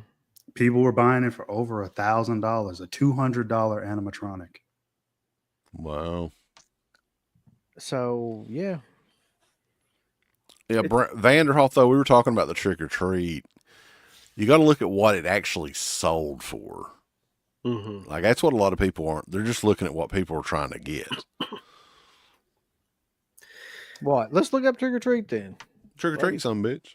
Trick or treat. But yeah, this stuff isn't surprising. Before this, for those out there who know the video game market, this was the same thing. Like you could have like an old Nintendo game that costs you 50 cents, and they try to sell for like $200 and are successful. All right. So currently, let me make this bigger so you can see this. Currently, you've got one. So it's people are bidding on it right now. It's 116. This one's 100. It looks like that's already sold. Oh, that's already sold. Okay, Yeah. 116, 100, 140. Wait. Which one sold? All of them. these It looks are sold. like Yeah, all of these are these like are the sold auctions. Yeah. So if you sold it for 100, let's say, and you get 30%, or eBay gets 30%. You've lost money. So what the fuck? Yeah. 140, 130. Like you were saying, then what's the point? Like they don't get it, or they're not. Or even the one that's selling it for like 140. If you take 30% off of that, is it really worth like going through all that shit and maybe making $20? I just personally like if you just take that out of it though, I think this is crazy that like this shit is going for this. There's people that just are now buying this for like $170 on eBay, Right. $164. Like, man, there's a standard edition coming out. Chill the fuck out. Like, what? But it's not limited. It doesn't have all the limited stuff. There's Where were the people? Like, okay, all these were on sale for a good, 2 or 3 days before they sold out. Yeah, right? it wasn't like they were hard to get. No, I don't, for several days. there may be a lot of people that just don't keep up with the internet stuff, and like a week goes by, they go, "Oh, this came out," and now I go here and buy it. Some people got some good deals. They got 67, 60, and then there's some people that got 170. my God. I don't know. It I looks would like imagine- cover is the difference. Like, so cover A and C seem to be going for markedly more than cover B. Mm-hmm. Was there ever a thing for you three that throughout the years, 5-10 years ago, maybe went on eBay and there's something you missed out, but it's like, yeah, it's a bit spendy, but I'll get it because I really, really like this film, or I don't know if they'll re-release it again, and you just took the shot at it, or just was never that the case? I'll usually try to find any more, like if a foreign release or something like that. Okay. Like anything that's really like out of print and going for big money here, you can find like an alternate version of it some way. Gotcha. Silent Night, Deadly Night, or the Sleepaway Camp sequels were always available. What was it? 88 Films were one of those companies. Mm-hmm. There was a period of time where I was trying to get all those Severin films that fucking like got the copyright stuff, attached to them, and I had to go on eBay and buy like a couple of those for a pretty good amount. That somebody mentioned something I regret doing. That might be one thing I regret doing is buying like Texas Chainsaw Massacre 3, aka like Night Killers, fucking way too much. It was like $80-$90 or something like that. Was So, Jaws 5 one of them? Yes, I think Jaws. Cruel Jaws. That was the Jaws one 5, that got him. They got him in deep shit. Yeah, and I bought the book. It did come with the book too, so that one wasn't that bad though. That was about $50 or something like that with the book. Oh, okay. Mm-hmm. But the other one was a bitch.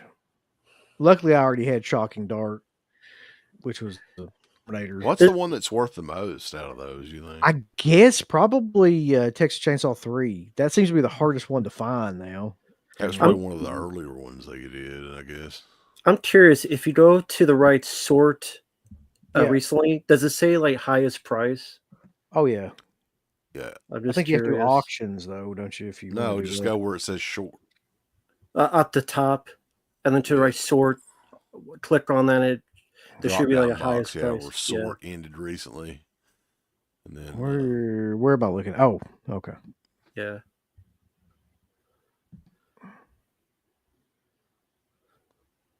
$600. That's always hilarious. That's for all three 240. of them though. well, the 240 one is just for one of them, right? That's fucking crazy. Somebody got ripped off. Well, I mean, 175. How much was all three? How much was it for all three? All three would have been. This is from Australia, by the way, too. 600 Australian dollars. That would all three would have been 180 some bucks, whatever. How much does the shipping for that $600 one? What does that say? $46.75. Jesus, that's damn near the price of one by itself. Mm-hmm. You can get that Marq. Big money Marq. No, fuck that. I got my cover C right here. I'm good. It looks like a lot of people are paying 175 to 166. But like you said, there is a standard coming out. Yeah. Is it because they don't know this, or they want that cover? They want that limited. Well, they probably don't know because they didn't know that Synapse came out with it a week ago or whatever. Got me on that. Did they officially come out and say they did, right? They were coming out with a regular, like officially. They announced that. Okay. I think he mentioned that. He did. He said that like right when he first kind of talked about it, like they were going to definitely release a standard. But I mean, like on news sites, like if people didn't listen to that podcast, is it like on the website or Synapse? Hey, original's coming soon. I'm not sure. They always do that though. Well, it shouldn't surprise anybody because eventually everything gets like a standard release. Well, except Stream Factory. No, Jesus Christ. Well, there you go. I mean, you talk about your expensive stuff. Stream's kind of the last voyage of my Peter. Of the Peter, yeah. In 4K, boys, you got to have it. These shitty new digital movies in 4K is going to look so killer. So who do you think was the first boutique label to start the overpricing? Scream Factory. Yeah. Was it Scream? They were the ones that started the whole slipcover craze too. Because if you remember, like when they first came out, the slipcovers weren't like a limited thing. They were on all the copies.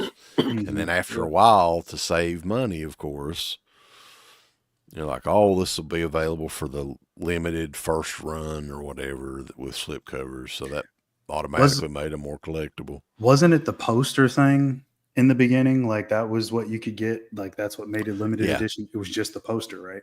They included poster. They include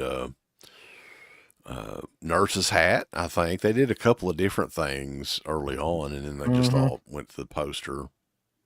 Posters and enamel pins and shit like that stickers and stickers. Yeah. Oh my God. But I think really though, the company, like I know that Scream Factory started it, but the company that really like solidified it and made it like hugely popular was Vinegar Syndrome. To me, that's when I really started noticing like slip covers and shit were becoming a thing, was that company.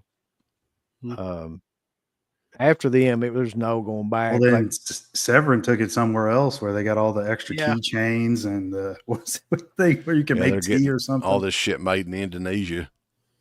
Yep. From and that's the thing about Screen Factory is Jesus. It is some of the cheapest shit ever too that they use. Yeah. Cereal box slip covers.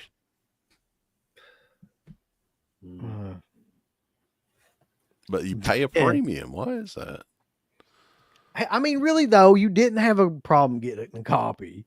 I mean, I know the site crashed, but like you could still go to other sites, and then when Synapse came back up, you could buy that for days. Like it wasn't like if you wanted it, like it was like they put it back up and they all sold out in like an hour.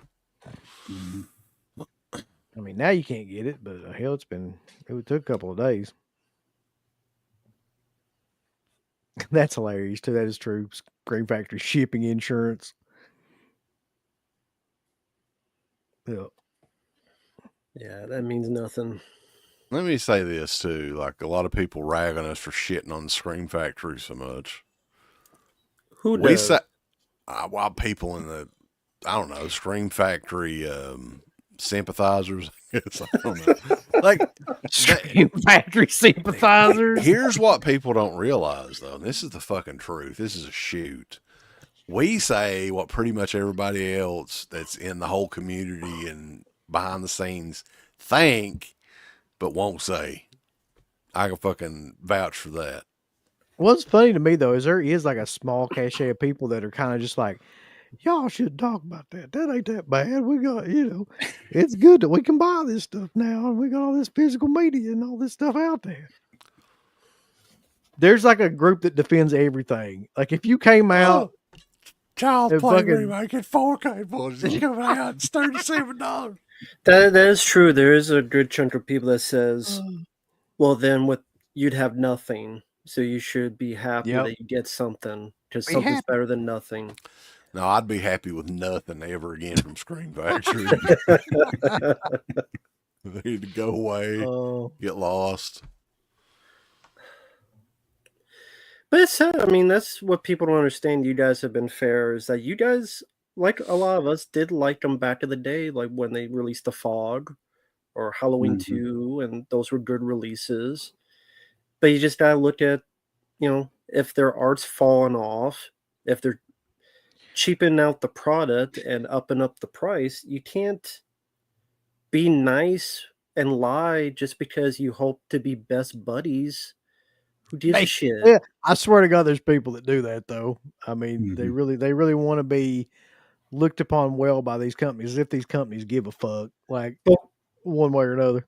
Because they think they're going to get something out of return, or do you think? Yeah, I think so. Or get they more just review copies. Yeah, or they just don't want to be.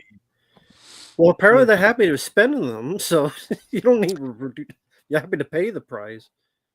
At this point, though, if I'm being honest, I think it's all fucking stupid.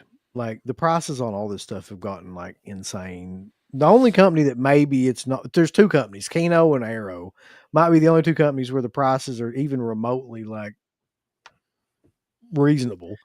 And the rest of it's just gotten fucking crazy. Well, people shit on the Child's Play set from Arrow, which is half the price. It's probably less than, maybe 1/3 of the price if you went over and bought all of them from Scream Factory individually. Those motherfuckers, here's why they quit doing box sets, and this is the truth. This is a shoot, brother.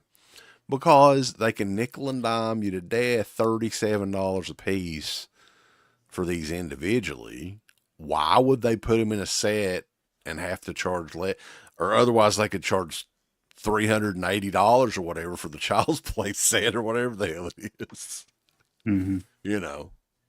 They make more money. It's all about, hey, how can we get the most out of these people with giving them the least, really?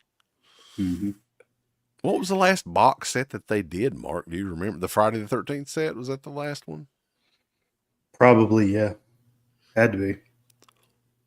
Because those Halloween, I mean, they were in like those hard box cases, but those were individuals, like individual releases. Well, there was the last 3 that was in like a little mini set. That made no sense at all.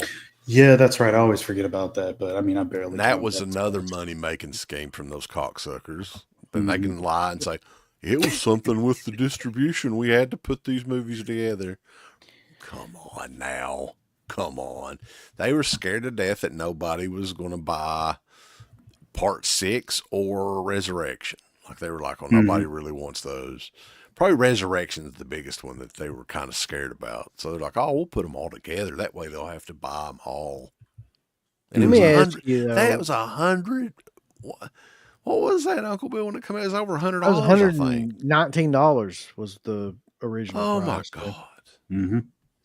Let me ask a question about this because this is something I keep thinking about. You know, when it comes to a lot of these companies, especially like Screen Factory, like how many and it puzzles me that people still get excited about a lot of stuff that they release because how many times can you see the same fucking films getting re-released or like talk about the same films?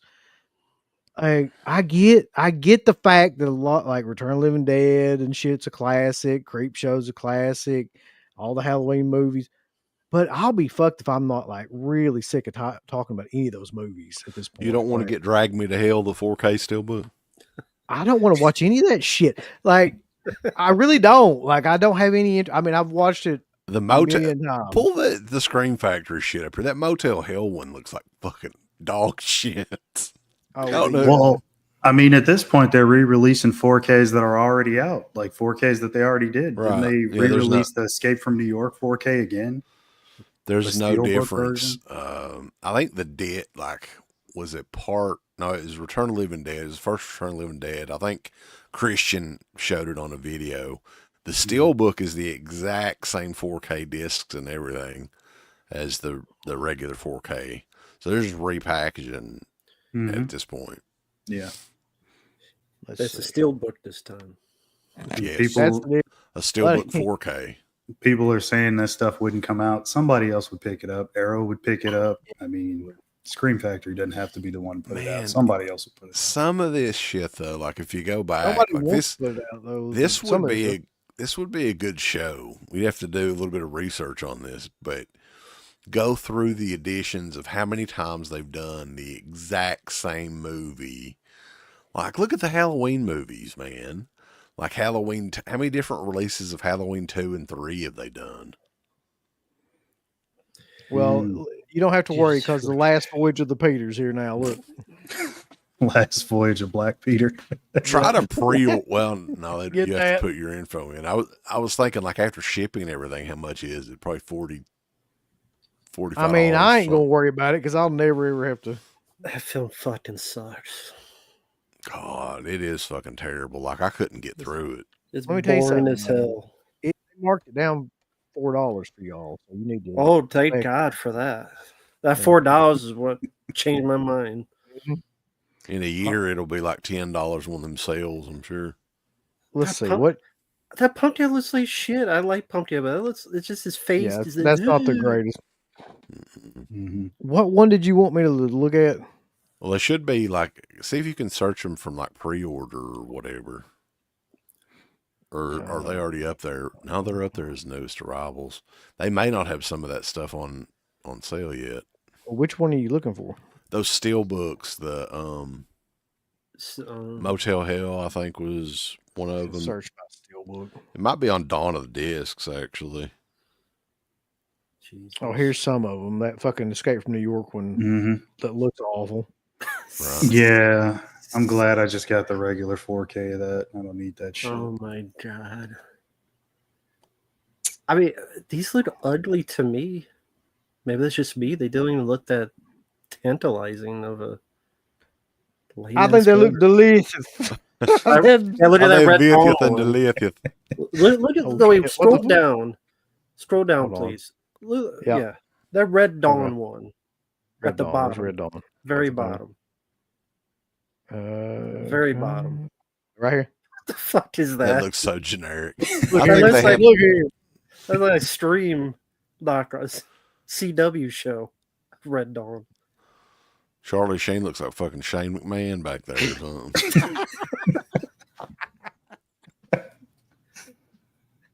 Oh my God. I just don't understand. Like, you look at this and you go, "I need this." I need it in my Dude, collection. doesn't seem like they've re-released Red Dawn Yeah. like 87 times. That's what I'm saying. Like, and I still see people get excited when they come out with shit like this fucking Escape from New York.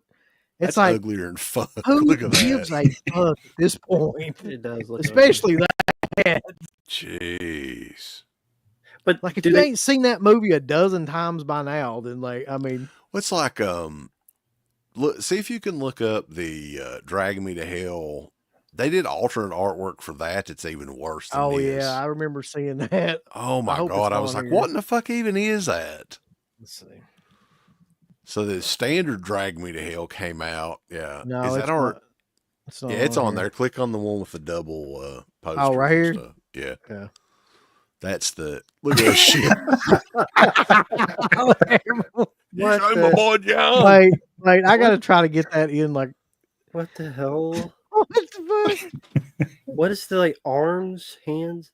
What is? There's gotta be a is way to make that? that bigger. What's it coming out of her mouth? Look here. Eyeballs. You say my boy John. What the fuck is that supposed to be? Look how awful I mean, I know that it's looks. the Came on her eye. oh. I mean, That is jizz on her eye. I don't care what anyone says, and her teeth are broken from the dit sucking. what the fuck is? Oh my god, Bobby's got a super chat. What Oh, if you got the boy. case of the skips where you're skipping instead of walking, and you skipped like you grab Melio, and then you skipped opening, and you drink while it's not open? I would throw it at whoever drew this piece of shit cover. That's right.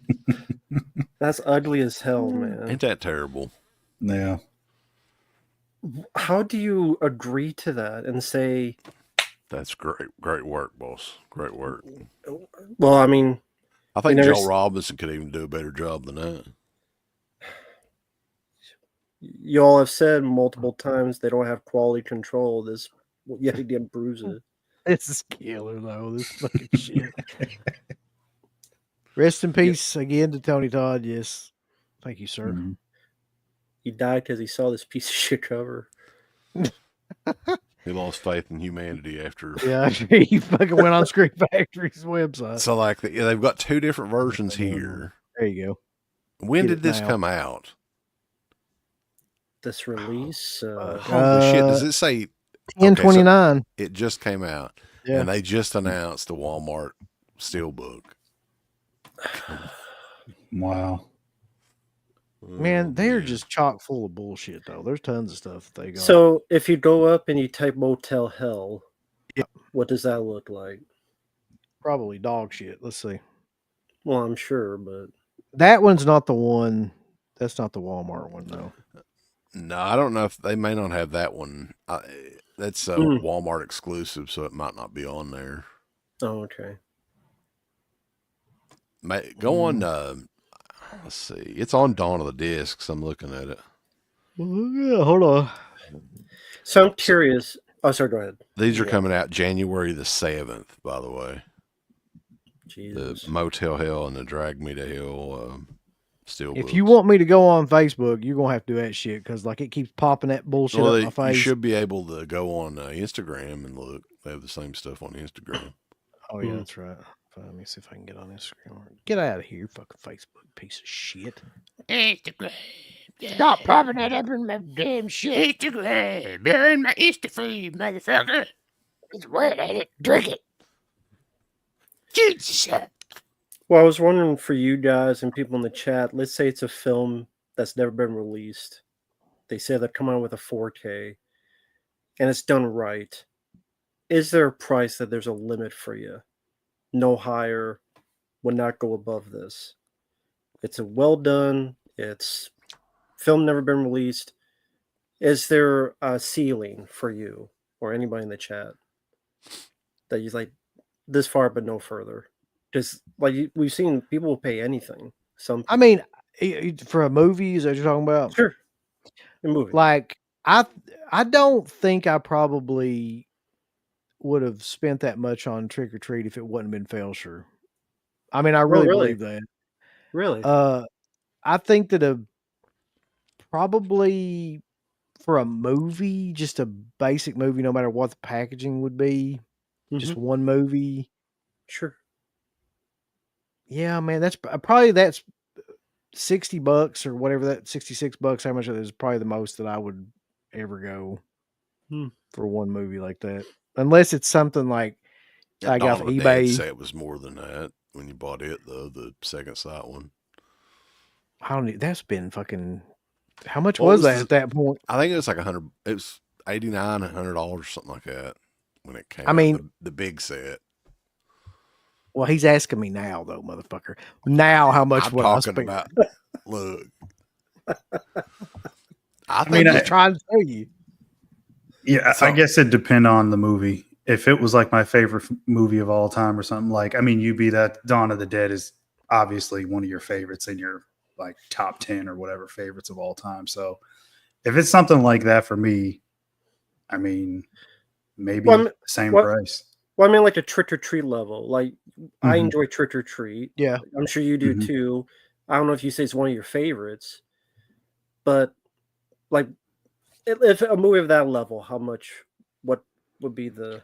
I'll put it to you tipping this point? way. I'll put it to you this way, Rambo.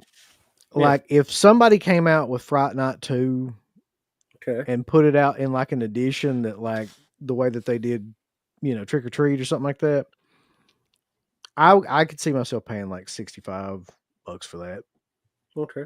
Because that's a movie that just like it's one of the last ones that's never had any kind of decent release that like I haven't seen that movie and I couldn't tell you how long and would want to see it again. So yeah, I probably would. Gotcha. Yeah, same. I mean, that one's a childhood favorite for me, so I'd pay probably the same amount. I mean, but Oh, if God, it's I like found if it, it's like a Bills. German bust or something, that's a little different. That's what Mark's into the German shit.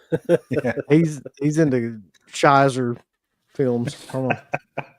What was the forte of that Wet Witch? What was that witch movie? The kids' film. The Worst Witch. Worst bitch. Bulls. Look at her. What? Look at that shit. What? What? That's real too. It looks like a little kid drew that. What the? It's Uh, trying to be the billboards. Oh my god! Look at the comment right there. Somebody said What's the it same say? thing. Fanatical about movies. He said, "When will it end? How many releases of the same movie?" Yeah, man. I mean, that's true. Like, how many times do we need us? That's like at least 2 or 3 steel books that fucking movie they put out. Mikey Horror says, "Are they serious with that artwork?" Yeah. Man, those Walmart exclusives fucking artwork sucks. Like universally, especially the steel books. Like I've noticed. It's almost like they had like a fan contest and like, okay, y'all send your submissions in. Let's see what else they got on here.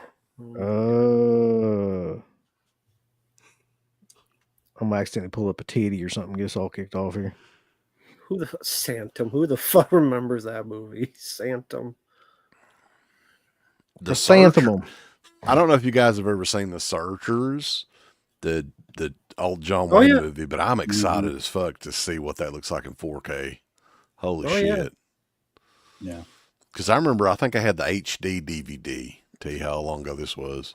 Oh. And I was like in awe of what that looked like. I was like, holy shit. That's a great movie, though, too. Definitely. Let's see. What was the other one? Here's April Fool's Day. I think Kino's got this now, don't they? Yep. Yeah. Kino, yeah. So it'll be Okay, of that one. about 5 years till they release it. That might be true. But I bet they have the original artwork like this will be on it, and it won't be like Hopefully, $5,000. Yeah. I would look forward to it. I didn't buy Stream Factory. It looked with that speaking of shitty covers, the dolls on that. Yeah, it looked like Barbie shit. dolls was stupid. There's the body parts 4K, which I like that movie, but I don't think I need a 4K of it. No. I'll tell you. I'm starting to feel more and more like that for most movies nowadays. Yeah, I mean, like there's not a lot left. John Carpenter's Vampires is okay. Mhm. God damn, like I'm fine. I don't even think I have that on Blu-ray. What about I've got the 100 DVD Tears, of it. the extended director's cut? I've from got to get the Hunter? 4K of that. That's what I've been waiting on. That's just a Blu-ray. They can't. But it made sense why they released that because Terrifier. So hey, we got a clown movie. They got Yeah. Cookie the Clown from Bozo. That's what it looks like. But I get what you mean. Like I like vampires. I don't need a 4K. I get what you mean. I mean, not every Yeah. movie I don't need a No. 4K of. It's like April Fool's Day, man. Like That's another one. Like, fuck, you got the Blu-ray of it. It's fine. Like, who cares? And get your reindeer games 4K. CK. Oh yeah, Look here, boys. There's the Seaman Congo 4K. I got that one. Lord. I love, we love the semen over here. What the wanna know fuck what is the that? hell- Like, what I'm is that not a. supposed to I be? don't know. I don't know. So there's nothing in the movie, like, because I don't even remember. No. Congo, to be There's no honest. little spermazoa that. No. No. I asked on a Blu-ray form, and none of them could answer me. I have no idea. It's so stupid. It's a shitty cover. I gotta admit. Willow's coming to 4K. That'd be killer. Wheeler, as we say around here. Does it have the TV show too? No, I think they'd rather try to forget about that. Poor Warwick Davis. You know, though, I guess Willow, the movie, wasn't like a huge hit really when it came out, I don't guess, but that would have been something you would think that had it been successful, it would have been like a movie series back then. Oh yeah. Mhm. It didn't make as much as they wanted, so that's why. And then Kathleen Kennedy fucked it up with the show. I'm gonna tell you, I'm buying this first day it comes out. I don't give a fuck Of course. who puts it out. That's in the UK, though. The great comedy. Golden Globe dominated comedy. The Substance. Mhm. Musical comedy. Musical comedy. Yep.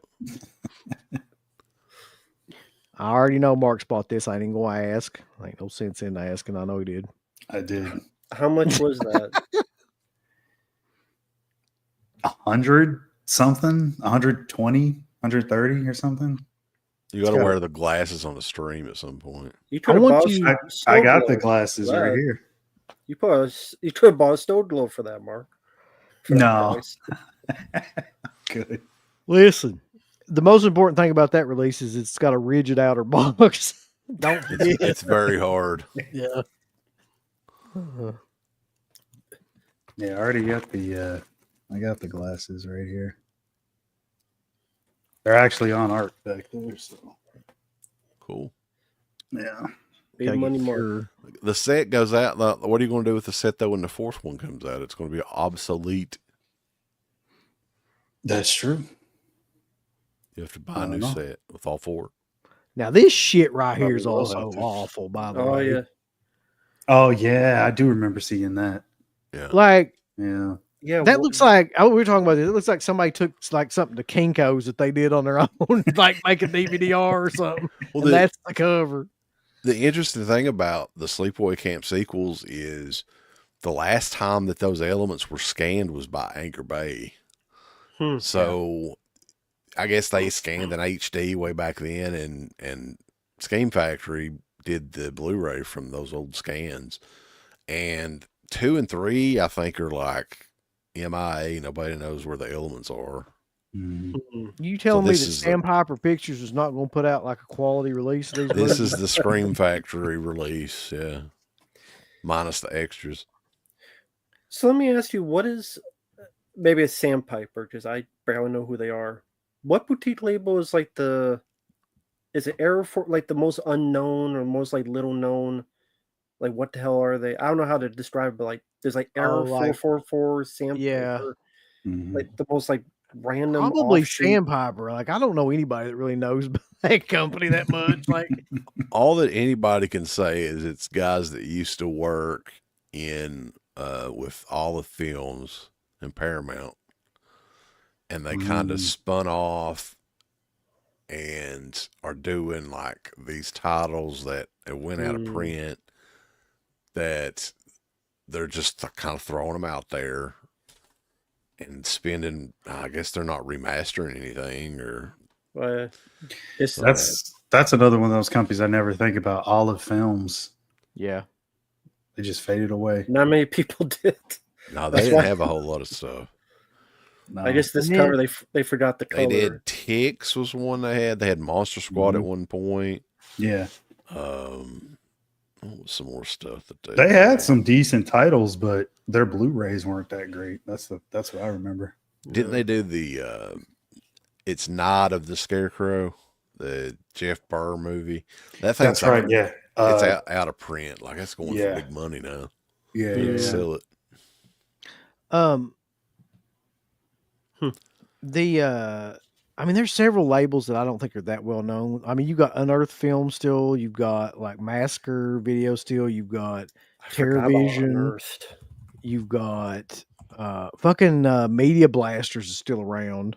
They don't release a lot of horror films, but they still exist. They do a release lot of films. Crazy. manga. So those are all ones that I don't think a lot of people know about. Mhm.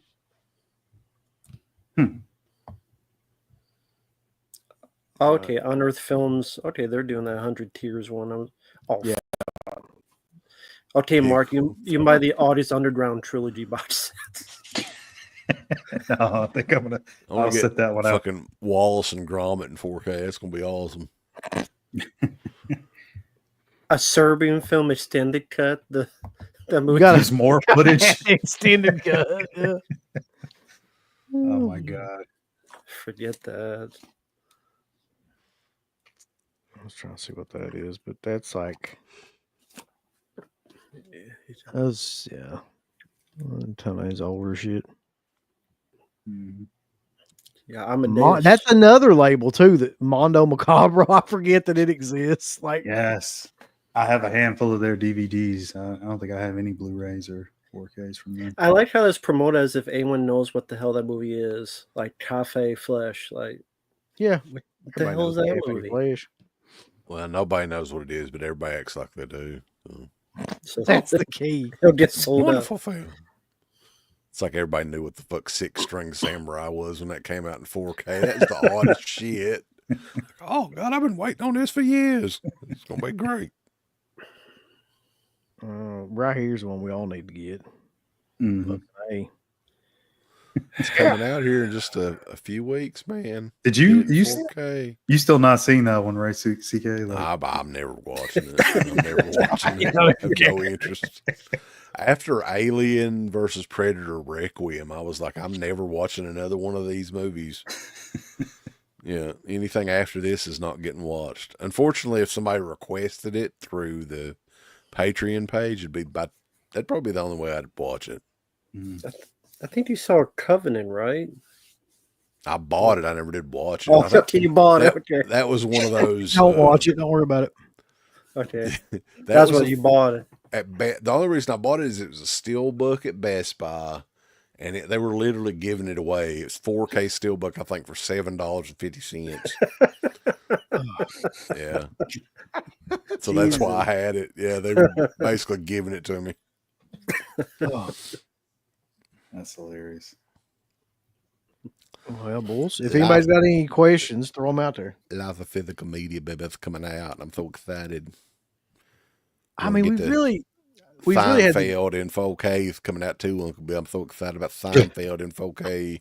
I know you are. We've had the two biggest titles really with The Hitcher and Trick or Treat come out. So I mean, there's not. Mhm. For me, sorry. No, I was just saying, I look forward to Blair Witch's second sight. That's in a couple days, the 11th. Yeah. Oh yeah, I keep forgetting about that one. And I haven't heard anybody. I don't think they've sent copies out or anything yet. I haven't heard anybody's got it. no, I haven't heard anything. You know, a lot of people were like, "Why isn't it 4K?" People are pissed off they don't have region-free players or whatever. And I think it's kind of refreshing to, you know, if something doesn't need a 4K, it shouldn't be on 4K. Right.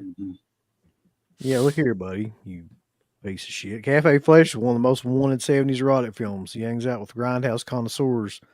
He ain't seen it, but he knows a lot of people know what that film is. So fuck you. All about Cafe. Cafe Flesh.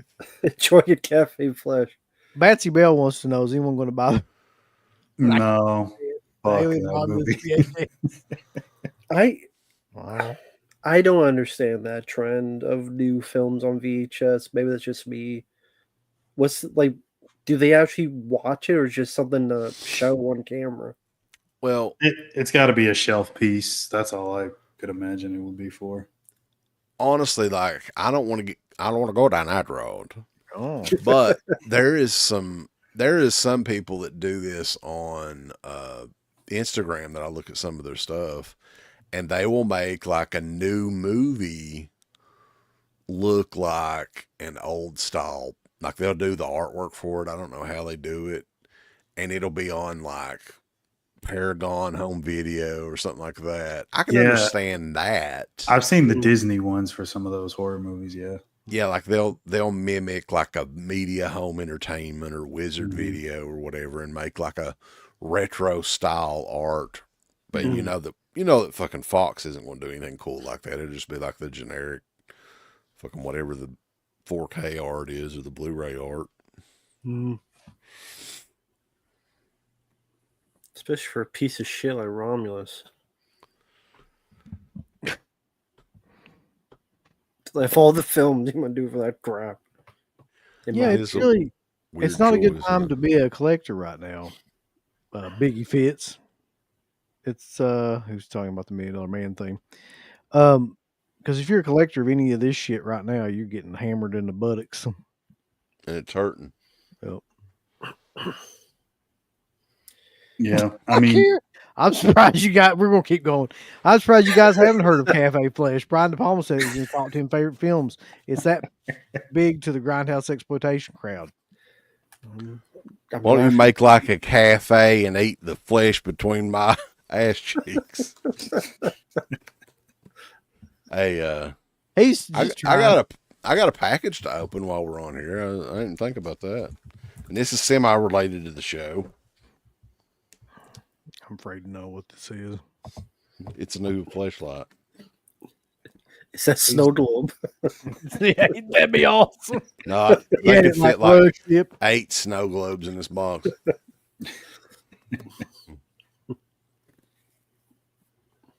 Live tonight, he's gonna unbox the snow Yeah, globe. the unboxing, baby. Let me tell you something. I'm having hard time getting this box open.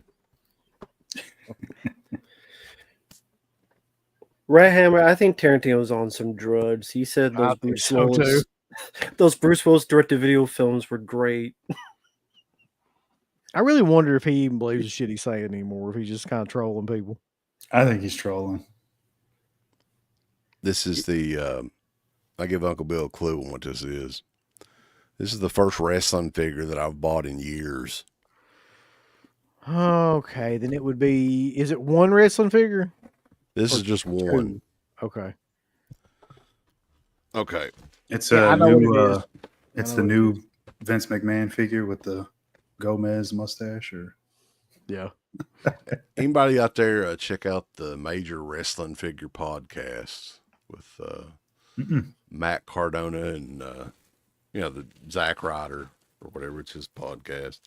If it's a Team to Dream, No, but this is fucking killer. It looks even better in person. So they did their there's a bunch of it's almost like boutique figure makers now online, and this is kind of their version of LJN wrestling, those big rubber wrestling figures, right? And baby, look at that, if you will. There's a stain on Dusty's side, baby. Even there, look how accurate that is. that is awesome. Now that is fucking. Now, how accurate? Look at the face, man. It looked just like Dusty, baby. I thought it was going to be Abe Knuckleball Schwartz, so I was completely wrong. No, that one's still to come. But Yeah. Hang on a second. They've got these boxes designed that you can take the figure out without tearing the box up. Oh, That's the way nice. it should be. Yeah, and thankfully that's not the one with the polka dots, so that's good. That's cool. yeah. This is the NWA era of Dream, if you will. That was your first, you said, back in the day? Your first was Dusty Rhodes? What was it? So your first figure back in the day was Dusty Rhodes? You said that was your No. clue, or... Okay, I misheard the clue then before. Well, this was the first figure that I'd bought in many years, is what I'm saying. Yeah. Because I kind of, I collect too much shit. I had to quit, right? but now I'm back with these. And dude, I was big into the LJN figures. Dude, this feels like one of those old school figures. Like it looks like it and feels like it. So I don't know who the fuck they got to make these things, but they're pretty damn accurate. Look here, baby. Let me tell you something, if you will.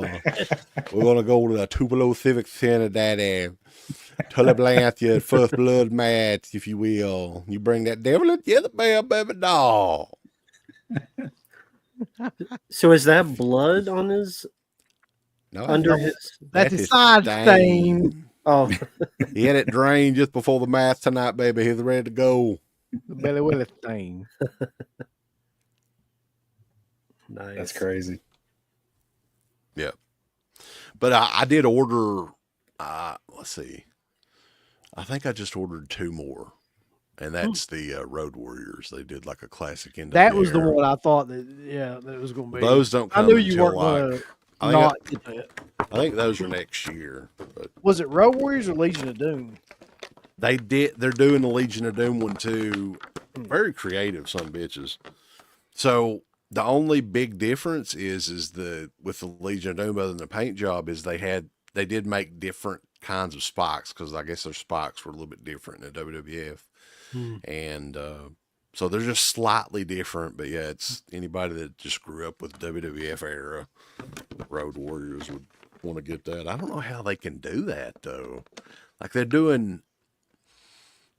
must be getting some sort of rights, right? Because Legion of Doom, I think, was the WWF trademark. They got it, man. Like, there's no way. I'm gonna mute myself. I'm gonna put this figure back together. Jam it in that box. So, did you collect figures too back to their wrestling? UB?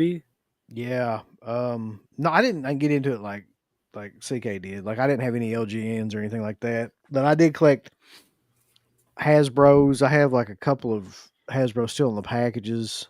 Oh, And okay. I've got a lot of them, a lot of loose ones too. And then the Jax figures, like I went crazy on them things, and them things ain't worth $5. You see people selling that shit at the flea market constantly. There's a never-ending supply of Jax figures out there. I mean, I guess some of them are some of the package ones, like the sets are worth something, but none of the original like singles are worth anything really. But that was a period of time there when wrestling was huge. That series came out. For a couple of years, I was pretty hardcore collecting those. Cool. I've got, I don't want to talk about it, like boxes, totes upon totes of those fucking things. That was going to be my next question. Yeah, you guys doing a wrestling figures show? I'd love to see all that stuff. Maybe when the next Vince McMahon lawsuit comes out, because there was the one recently. Yeah, there was a new one. The Ring Boys. All right, yeah. I mean, people have known about that shit for fucking Yeah. forever. Didn't they send? Isn't Bruce Pritchard, like? Didn't he take a leave? And who else? There was somebody else that is taking a leave of absence there this past week. Bruce Pritchard's full of shit, man. It was Michael Hayes. Yeah, of course. That makes a lot of sense, yeah. We didn't do nothing. We don't know about nothing. Okay. All the stories here about Michael Hayes is, what was it? There's a point where he's like, for some reason, outside of a shower, and he's looking at 2 guys. He's like, "Looking good, boys, looking good." It's just for no reason. I think he did he was a sloppy ass drunk too that apparently pissed and shit himself a bunch of different times. Yeah, when he was drunk. That's I great. mean, he's not. I would think that it would only be the one time if I got so drunk that I shit myself. I would at least drink alone. Make sure I wouldn't go out. If you can't control the drinking, yeah. But yeah, that'd break me. I don't think I've ever come that. I was never. Yeah. That should do it, but There's been apparently plenty it of didn't. times where I've been shit faced out of my mind, but I've never shit on myself. Shit, I've never been that bad. Oh God. Did you ever get that bad, Uncle Bill? I can't remember. No, I never shit on myself. What's funny is like there was this one time that we used to drink almost every weekend, and when Uncle Bill, there was at one point in time you lived probably what? Oh, like 2 minutes. 2 minutes away. Yeah. And there was Justin Owens and one of his buddies come by. Fuck this This story. was so great. Holy shit. So they were, this was like 12, 13 years ago, I think. Justin was pretty young then, but his buddy was even younger. Like, I think that they said he was 21, but man, he didn't act like it when he was drinking. Like, this fucking guy was guzzling this shit. Like, ancient age and, whatever. And I'm like, God damn it, he's going to get sick. There ain't no doubt, because this dude didn't weigh 130 pounds. He's going to this guy's going to die tonight. He's at least going to throw up all over the place. And then right when we were talking about it here, that was the first thing. Didn't he break one of your tables or something in there? Yeah, he and like vomited all over one of his guitars right after that. Yeah, we had a table set up. He just fucking like he fell back on it and broke it, and then like he just went for it and puked all over the floor. And I was just like, God damn it, man! You puked on the carpet too. It was carpet. Clean all this up, yeah. And then like after they left, we kept finding more puke everywhere. Like in the bathroom, it was all over the place. It was on the wall, on the toilet, in the floor. I'm like, God damn, how'd all this come out of that one boy? Floor, in the yeah. Puked all over the place, man.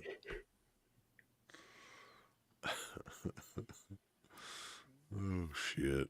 That was when Goose was there too, I'm pretty sure. Yeah, I think Goose was there, yeah. Did you help him clean it up, CK?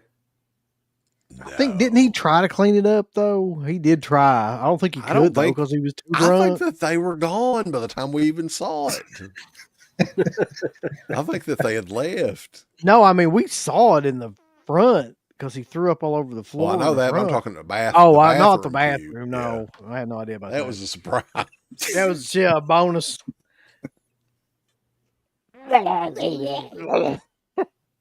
That's disgusting.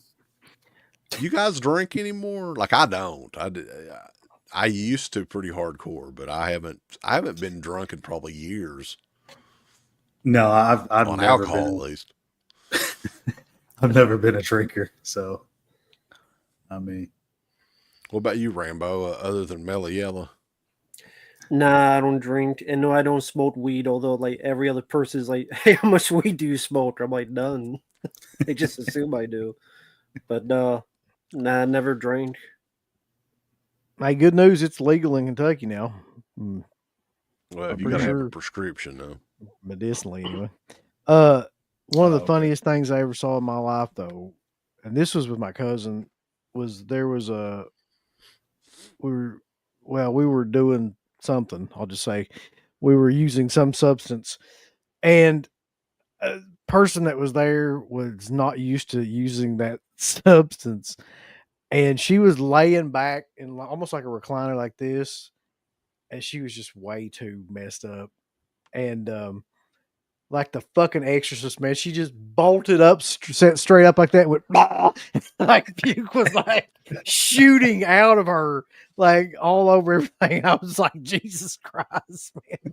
Like this is disturbing, and it is No, without naming names, there was never anyone that was like LSD, PCP, cocaine. No, I never using that shit. No, I didn't say you use it. I said if you've ever seen, without naming names. Oh, I've seen people. Yeah, hell yeah, I've seen people use that, and worse than that. But yeah, and nothing crazy. That was never my gig. Big thing around here is huffing gold spray paint in a sock. I've never seen anybody huff anything though. That's true. Like huff paint or anything like that. What about jankum? Fired up. What about jankum? Jankum. What the fuck is Jankum? What is It's- that? So it's when you Chicago take thing? no. It's a big thing apparently. It's like the homeless or poor man's drug. So you take like a big like 2 liter or even 3 liter bottle. I guess the bigger the better. Empty it out, make sure it's clear, and then you piss and shit in the bottle, and you seal it, and you leave it for like I don't know, Yum, get you some. a few weeks, and then you huff it, and the fumes off of it get you high. It'll probably fucking kill you. I've When seen you- them bust a few Jankum labs. We just call that toting around here, bulls. That's common. There's labs that make this shit. Can you imagine There's that'd be a nice place to work. We got all Go this back. shit fermented. When- Go back there and shit in that Dr. Pop too later. We gotta hurry this up. So when you say you've seen them like on the news or ever in No. Yeah, person, just like Mark's documentaries. been there. He's been at the Jankum lab. That's how he gets all his money. He's like he's the fucking manager of the. so those are labs. I Oh, knew it was a God. lab somewhere. Mark. What's the Well. website, Mark, where people can get this shit? You can make your own. Yankumandjankum.com. We're really adding to the lore here of Marq tonight. Maybe you gave me a good idea, Mark, what to get Uncle Bill for Christmas. I can start fermenting my piss and shit. Oh god. He's gonna shit in a coffee can and give it to me for Christmas. I know it. I would get a fucking pickle charge. Big money, Mark, if you're in here. Next time you Oh, have a photo, you need a jar or a bottle in the back. Or holding it with the money in the other hand. He's got the bottle right here. Oh, Now you my know what God. you got. Your You can assignment. Send some to Screen Factory every year for Christmas.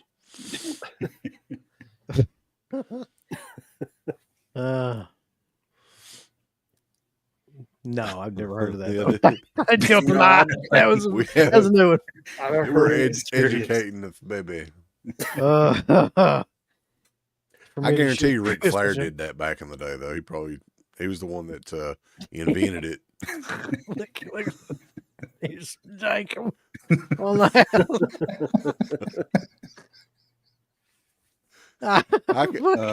I can picture the Ric Flair being so fucked up, like he just shits in the pot and like in the toilet and goes around and huffs it. Woo! He was the one that invented Oh. Jankum. Yeah, Jankum. Oh. Dirk says it best. Like, goddamn, you got me hard up. Yeah. Pretty much, yeah. Can't imagine somebody buying that shit though. So you mean to tell me that people like sell that and people buy it? There's From a what I market? saw, yeah. How long do they let the shit and piss ferment for before? Yeah, they- Mark, tell us all. Like, tell us the background. Here. I don't know, I guess it's a couple weeks. I'm not sure. Oh. Why would they need to buy it? They can make it themselves. if That's what I was thinking. There's a Yeah, special way. I'm sure you've got to do this. Yeah, there was. You can, I think that documentary's still on YouTube. There's a documentary on it. There was one. I don't know if it's still up. This was like I gotta know oh the my title God. of this one. It might have been like maybe 7 or 8 years ago. It could be longer. If you just Google it or YouTube it, it might come up. I think Vice might have even done a piece on it too. Oh, jank But them up, again, hose down.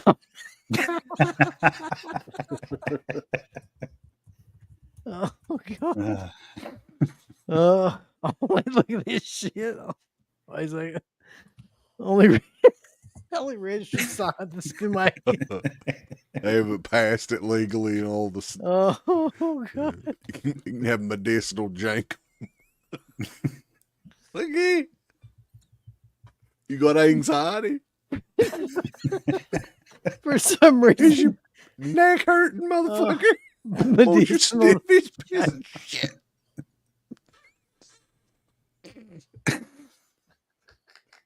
of a bitch. Snip it. All your anxiety will go away. Oh, God, you man. got your Jankum card on you? Yeah. Holy shit.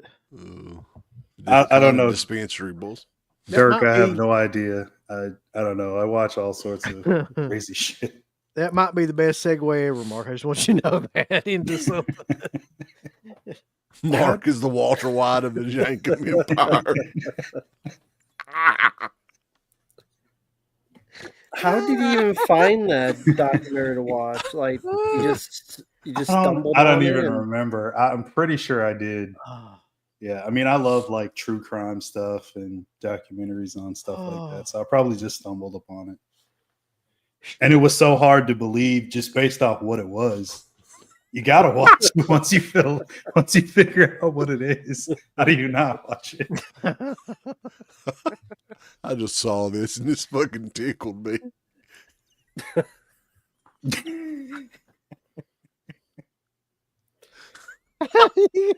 I have no idea.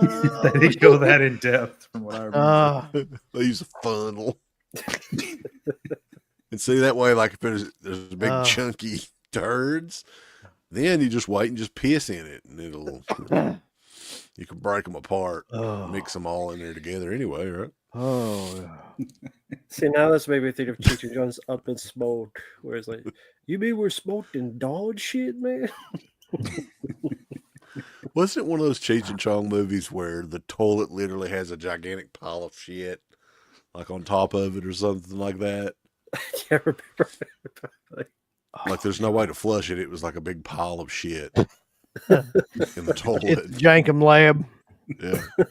Oh, fuck. Alpha Romero's got the right idea. That's what I was saying. The 3-liter bottles. 3 liters. You gotta have that. Yeah.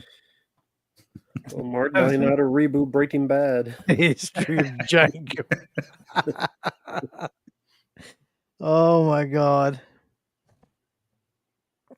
You imagine going into like rehab, like what are you in here for? I was huffing shit and pissed. I was fucked up like new ground. God damn. Oh my God. I was high on that dookie, boys.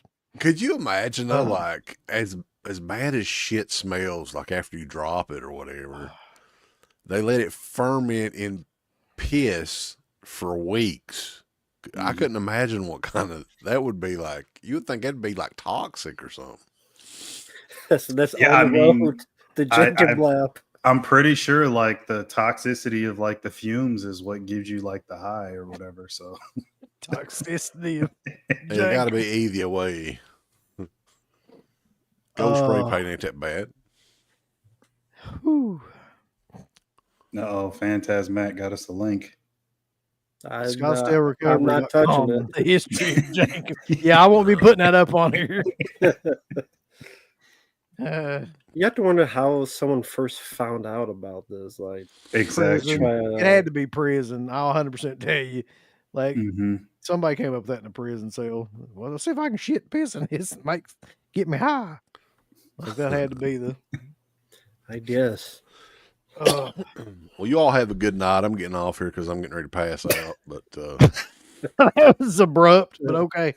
Yeah, we might as well just. I mean, I don't think we're going to do any better than Jankum on this stream anyway. So Get ready to make some Jankum. yeah. Where's the follow up to that shit? There's no segueing out of that. So yeah, thanks to Marq and CK and Matt and everybody for being here. And I don't know.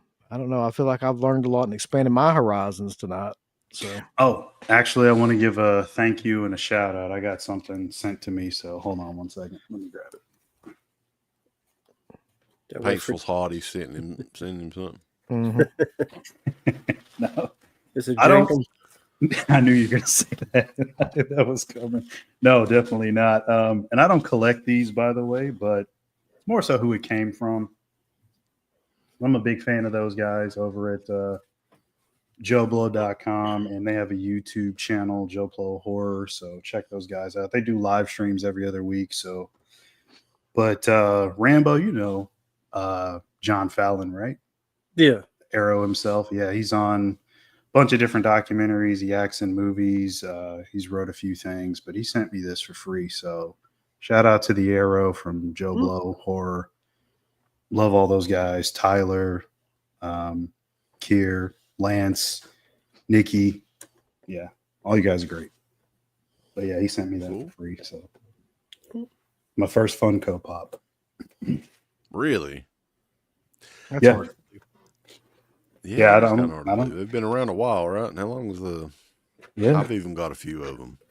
Yeah, I just never got into collecting them. And I, like you said, CK, you stopped collecting figures and you got to put a limit on certain stuff. I already collect too much shit as it is. So I never wanted to start collecting. That's the Which only one one is I that? got because someone sent it to me. That's the Oh, only one I okay. got. Rocky Balboa. Nice. Because like you, I never really collected them, and someone sent that to me. So I know a lot of people are into them, though. Yeah. Yeah, Yeah, I've some seen- of them are pretty cool. Well, that and this one. Oh, it did. Wow. It had to Danny be. Glover. Is that real? That's Yeah. so cool. Yeah, Danny Glover. Huh. They got the Bill Paxton one too on the side there. Maria Chichita Alonso. No, I don't think they got Paxton. Yeah, Maria. Oh, man. We got to get Paxton one. Yeah. That's cool. Oh, well, anybody got anything coming up that they would like to promote? Mm, What do you guys do? Yeah, go ahead, Mark. I'll probably do a video on this. I just got this in. This is the new John Wick 4K. It's the Dolby Vision one. This is from Titans of Cult. And these guys are awesome. They also got a Instagram page. I'm sure a lot of you might follow them. But yeah, this is a killer set. So probably do a video on that. That's about it for right now, though. Oh, for me, I just got stuff like the class of Strays, the Killer Cat movie, the Buzzfield. And then they got another request for something called Catnado. It's Sharknado, but cats. No porn. Wow. I'm really Yeah, I disappointed. did. I Oh, okay. I did, but I just uploaded the Snoop Dogg one, so Doggy style. Snoop Dogg's Doggy style. That's killer. Volume 1, but there's no volume 2, so CK, what the fuck do we have coming up? I have no idea. Well, we got the new Dead Pit is Watching is up now, where we reviewed like a bunch of newer stuff on that one. And what else are we doing though? I know we've got some videos and stuff coming out. You did a couple of separate videos that'll be coming out in the next few days or so. Yeah, there's one about Cat 3 films, which I've been wanting to do that one for a while. And another really interesting one that I don't even know how to explain. You just have to wait for it to drop. It's kind of in reference to what we're fucking talking about tonight, aside from the Jankum part. It's not a history of Jankum or anything, but Right. It does, Uncle but Bill the- didn't, yeah, he didn't discover that until you brought it up, Mark. Now he's going to have to try it. I'm going to go in there right now and shit into a pickle jar and see what happens. Give it You a know couple what? weeks. You give it a few weeks, yeah. Yeah. But We did- anyway, I think Strange Darling, those on that, we did the review on that, Mark. I don't know if you said I know Nice. that was one that you were putting over pretty hardcore. Oh yeah, I love that one. I saw the review you guys did. That was great. Well, I did Yeah. it. Uncle Bill didn't watch it yet. I didn't have a chance to watch it yet. You got to check it out, UB. You'll I love it. apologize. Don't you think that there may be a 4K of that one coming though? Like that would be one, since they shot it in 35 millimeter. That'd be cool. There's got to be somebody's going to pick that up for sure. Yeah. There's no way that they Yeah. won't put that out. okay, I know the answer to this is no. But especially for you, B, are you going to see the Street Trash remake as it comes out this month? Yeah, we actually are. Okay. Yeah, we're Pretty gonna hopefully do like a day of review of it. So Oh, okay. that'd So be that's cool. coming up.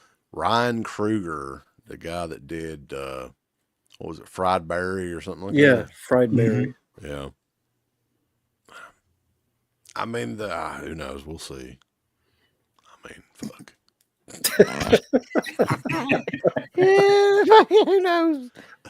Anyway, let's go get some jankum and get fucked up, and then we'll see what happens, boys. But always remember one thing, though.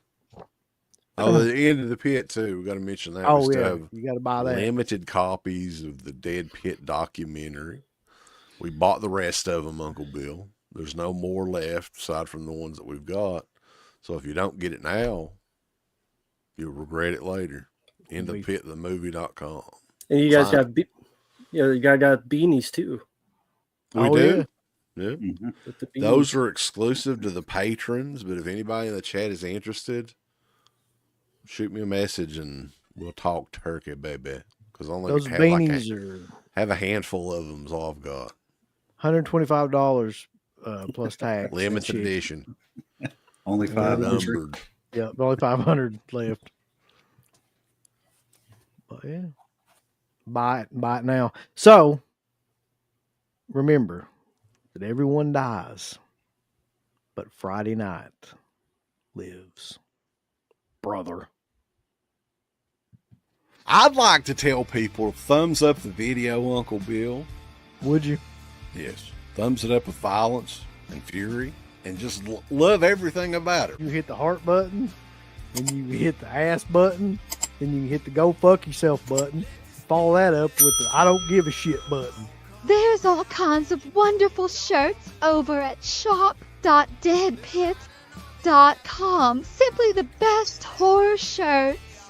On TeePublic, there are others, but they all suck. You can get some Dead Pit radio shirts. You can get Last South on the Left. The Hills Have Eyes. Texas Chainsaw. Oh, wait, you can't say Texas Chainsaw. All kinds of shirts, folks. You're gonna love them. Shop.deadpit.com. Special thanks goes out to our supporters on Patreon. Do you know what kind of stuff you can get on Patreon, Uncle Bill, starting at only $1 a month? What's that? Access to every Dead Pit show since 2005. We got almost 200 fan commentaries that we've done over the decades. We have a literal jukebox full of songs and thousands of reviews. I don't even know how many shows are up on there now that we've done over the years. Hundreds of thousands. You need to figure this out now and subscribe to us on Patreon and YouTube and Instagram and help us to 1 million. The road to 1 million subscribers